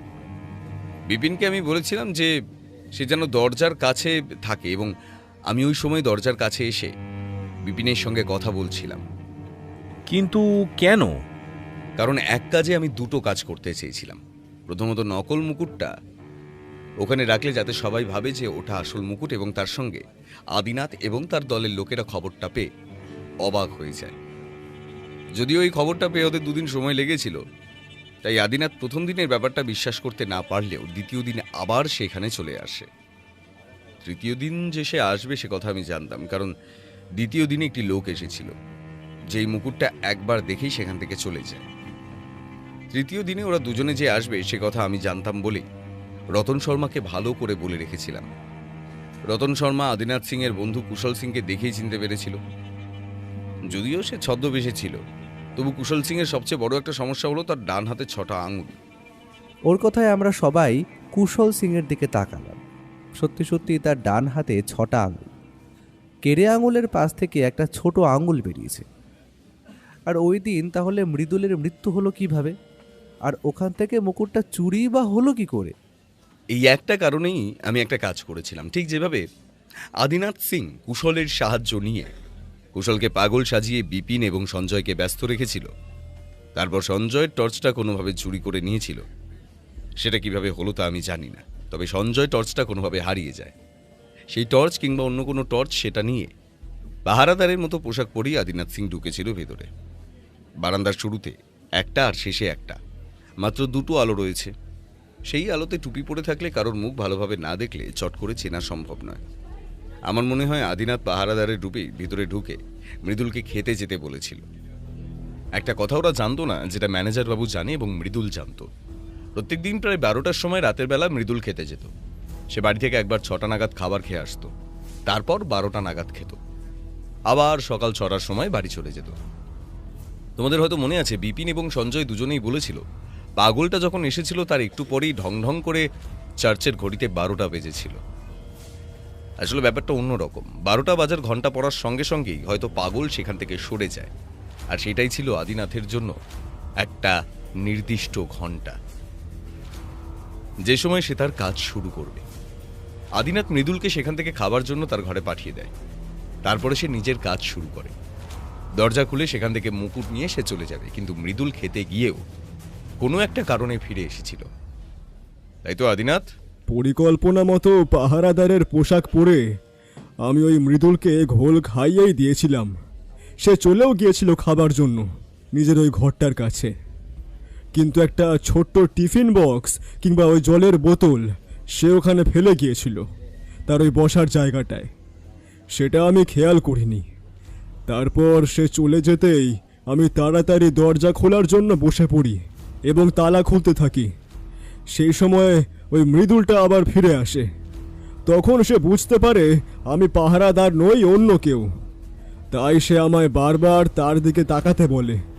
আমি তাকাতেই সে আমায় দেখে বুঝতে পারে যে আমি 2 পাহারাদারের মধ্যে কেউ নই, আর তখনই সে চিৎকার করে। চিৎকার করে বাকিদেরকে ডাকাডাকি করতে যাবে, তার আগেই আমি বাধ্য হয়ে বিশ্বাস করুন ওই টর্চটা দিয়ে ওর মাথায় মারি। কিন্তু একবার মারার পরেও সে চিৎকার করতে যায়। তখন তার মুখটা চেপে ধরে তার মাথায় আরও 2বার মারি। তারপর অবশেষে সে চুপ করে গেলে আমি তাকে সেখানে রেখে আগেই ভিতরে ঢোকে মুকুটটা নিয়ে আসি। তারপর তার দেহটা টেনে নিয়ে গিয়ে ওই ঘরের মধ্যে আটকে রেখে আবার বেরিয়ে চলে যাই। ঠিক এই কারণে প্রথমে দরজার কাছে এবং তারপর ওই ঘরের ভেতর 2টো জায়গাতে বেশি রক্ত পাওয়া গিয়েছিল, বাকি জায়গাতে রক্ত ছড়িয়ে ছিটিয়েছিল। কিন্তু আদিনাথ সিং যে মুকুটটা চুরি করার পরেও বাইরে বিক্রি করবে না, সে ব্যাপারে আপনি নিশ্চিত হলেন কি করে ব্যোমকেশ বাবু? আপনার কাছে ওই মুকুটের গল্প শুনে দাসবাবুর সাহায্যে আসামের এক পুলিশ অফিসারের সঙ্গে আমরা যোগাযোগ করি, যার সঙ্গে দাসবাবুর সামান্য পরিচয় আছে। তার সঙ্গে কথা বলে খোঁজ খবর করে জানতে পারি আদিনাথ সিং এর বাবা পুরন্দর সিং অন্যরকম ছিলেন। সে তার সমস্ত সম্পত্তি, নেশা এবং বিভিন্ন কারণে উড়িয়ে দিলেও আদিনাথ সিং তেমন ছিলেন না। সে চুরি ডাকাতি করত সে কথা ঠিক, কিন্তু নিজের বংশ এবং বংশের জিনিসের প্রতি তার অন্যরকম আকর্ষণ ছিল। তাই কেন জানি না মনে হয়েছিল আদিনাথ সিং ওই মুকুট এর আগেও চুরি করতে পারত, কিন্তু ওখান থেকে চুরি করার কারণ প্রথমত রাজাকে মান সম্মানে ফেলা এবং দ্বিতীয়ত নিজের কাজ হাসিল করে নেওয়া। এই 2টো জিনিস সেই মানুষই এমনভাবে করতে পারে যার বংশের প্রতি মর্যাদা বজায় রেখে সে তার কাজ করতে চাইছে। তাছাড়া সে যদি সাধারণ কোনো চোর হিসেবে ভেতরে ঢুকতো তাহলে এত দামি দামি জিনিসপত্র ছিল, সেখান থেকে কিছু না নিয়ে শুধুমাত্র এই মুকুটটা নিয়ে চলে যেত না। বাবা ভুল করেছিল। বাবা ভুল করে বংশের সঙ্গে শত্রুতা করেছিল। আমি আমি শুধু ওই মুকুটটা চেয়েছিলাম। আমার বংশের প্রতীক হিসেবে ওই মুকুট আমার কাছে রাখতে চেয়েছিলাম, কিন্তু কিন্তু আমার সেই কথায় একবারও রাজি হলো না ওই জগৎবীর সিং। বলেছিলাম ওই মুকুটটা আমি কাউকে কিছু করতে দেব না। ওই মুকুটটা আমি আমার কাছেই আমার বংশের প্রতীক হিসেবে মর্যাদা সহকারে রেখে দেব, কিন্তু তাও তিনি রাজি হলেন না। তাই আমিও ঠিক করলাম আসামের বাইরে ওই মুকুটটা এলেই আমি ওটা আমার হস্তগত করব। তাই একদিন যখন খবর পেলাম যে ওটা কলকাতায় আসছে, তখন আমি তৈরি হয়ে রইলাম। কিন্তু কিন্তু পথে যদি ওই মুকুটটা ছিনতাই করতাম, তাহলে ওই রতন শর্মা এবং তার সঙ্গে থাকা লোকেদের ওপর সমস্ত দোষ পড়তো। সবাই ভাবতো তারাই কিছু করেছে। কিন্তু এখানে আসার পর ওই প্রদর্শনী হলের ভিতর থেকে চুরি করলে সবাই বুঝতে পারবে যে কোনো চোর চুরি করেছে। তাই কাউকে সমস্যায় পড়তে হবে না। আপনারা বিশ্বাস করুন, ওই লোকটাকে আমি মোটেই মারতে চাইনি, শুধু অজ্ঞান করতে চেয়েছিলাম, কিন্তু ভয়ে ভয়ে ওকে মারতে হয়েছে। আদিনাথ শেষের দিকে কেমন অদ্ভুত গলায় কথাগুলো বলছিল। ও চেয়ার ছেড়ে উঠে দাঁড়াতে দাঁড়াতে বলল, দেখুন, আমাদের কাজ মোটামুটি শেষ, সবকিছু আপনাদের সামনে রয়েছে। ওই নকল হীরের মুকুটটা তৈরি করতে আমায় বেশ কিছু খরচ করতে হয়েছে। এদিকে যদি একটুখানি মানে দেখা যায়, না হলে সমস্যা নেই, ওই নকল মুকুটটা আমায় দিয়ে দিলেই হবে। আসামের রাজবংশের মুকুটের একটা রেপ্লিকা আমার কাছে থাকবে, সেটাও আমার কাছে বেশ গর্বের বিষয়। ম্যানেজার বাবু, আশা করি এবার আপনার আর কোনো অসুবিধে হবে না। আদিনাথ আসল মুকুটটা ফেরত দিয়ে দেবে বলেই আমার ধারণা। তবে মৃদুলের খুনের অপরাধে আদিনাথকে শাস্তি পেতেই হবে। আপনার এই নকল হীরের মুকুট আমাদের কাছেই থাকুক। ওটাতে আপনার যা খরচ হয়েছে সমস্ত টাকা আমি আপনাকে জোগাড় করে দেবো। ওই মুকুটটা ওখানেই থাকুক, যতক্ষণ না পর্যন্ত আসল মুকুট ফিরে আসে ততক্ষণ তো থাক। তারপর নকল মুকুটটা আমাদের কাছে আমরা রেপ্লিকা হিসেবে রাখতে রাজি আছি, কারণ রতন শর্মা তো আসলটা নিয়ে চলে যাবে। ব্যাস, তাহলে তো হয়েই গেল। আলাদা করে আর কিছু বলার নেই। আর কারো যদি কিছু জানার থাকে তাহলে সে ব্যাপারে বলতে পারেন, না হলে আমাকে ফিরতে হবে। এই 3টে দিন বেশ সমস্যাতেই কেটেছে, এখন একটা দিন টানা বিশ্রাম নিতে হবে। কি বলো ভাইয়া? সবই বুঝলাম, কিন্তু একটা কথা এখন আমি বুঝতে পারলাম না। নকল মুকুটের কথা তুমি তো বাকি যে কোনো কাউকে বলতেই পারতে। বিপিন যে নকল মুকুটের কথাটা বলনি সেটা আমি জানি, তাকে বলেছো অন্য কিছু। কিন্তু সেই সময় আমি তোমাদের কথা শুনেছি বুঝতে পেরেই হয়তো নকল মুকুটের কথাটা তখন তুলে এনেছিলে। নকল মুকুটটা ওখানে কে রেখেছিল সে ব্যাপারে হয়তো বিপিন কোনো কিছুই জানতো না। প্রথম প্রথম সবাইকেই সন্দেহ করতে হচ্ছিল ম্যানেজার বাবু, বিপিন, সঞ্জয়, সবাইকে। এমনকি রতন শর্মার কথাটা যখন প্রথম জানতে পারি তখন রতন শর্মাকেও সন্দেহ করতে হয়। তিনি যদি আদিনাথের সঙ্গে যোগসাজশ করে ওই হীরের মুকুটটা চুরি করিয়ে থাকেন, তাহলে তো সব থেকে ভালো সুযোগ ওদের কাছেই রয়েছে। তাই মিথ্যেটা বলতে হয়েছিল। কিন্তু পরে যখন বুঝতে পারলাম রতন শর্মা এমন কাজ করতে পারে না, তখন রতন শর্মাকে দিয়েই সমস্তটা কাজ করাতে হলো। তবে বুঝতে পারলে তো কাউকে বিশ্বাস করা যাবে না, বিশ্বাস করতে গেলেই সমস্যায় পড়তে হবে। তাই আর কাউকে কিছু বলিনি। তোমায় কিছু বললে হয়তো দাসবাবুকেও বলতে হতো।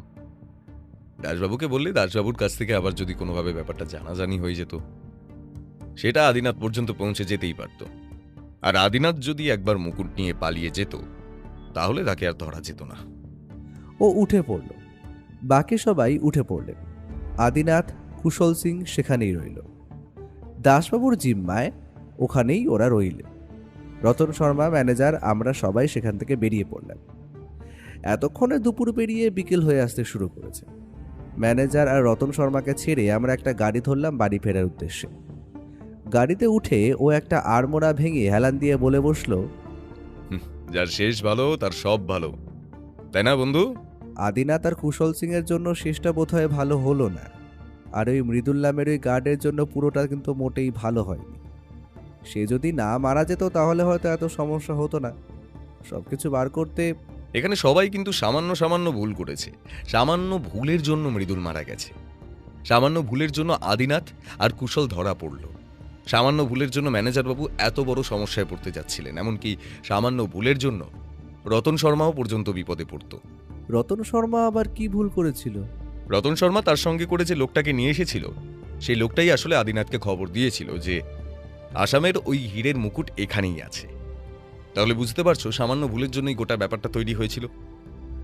তবে যাই হোক, আসামের রাজার পূর্বপুরুষদের সেই হীরের মুকুট এবার যে অনুষ্ঠানে ফিরে যাবে সেটা ভেবেই বড় ভালো লাগছে। ভালো কথা, তুমি, আমি আর তোমার বৌঠান মিলে প্রদর্শনী দেখতে যাব। এসবের জন্য তো আর প্রদর্শনী ভালো করে দেখাই হলো না। আমিও মনে মনে সেটাই ভাবছিলাম, একবার প্রদর্শনী দেখতে যাওয়াটা দরকার। না হলে আর যাই হোক, বৌঠান কিন্তু সমস্ত কিছু জানতে চাওয়ার পর আমায় তেমন কিছু না বললেও ওকে আস্ত রাখবে বলে তো মনে হয় না।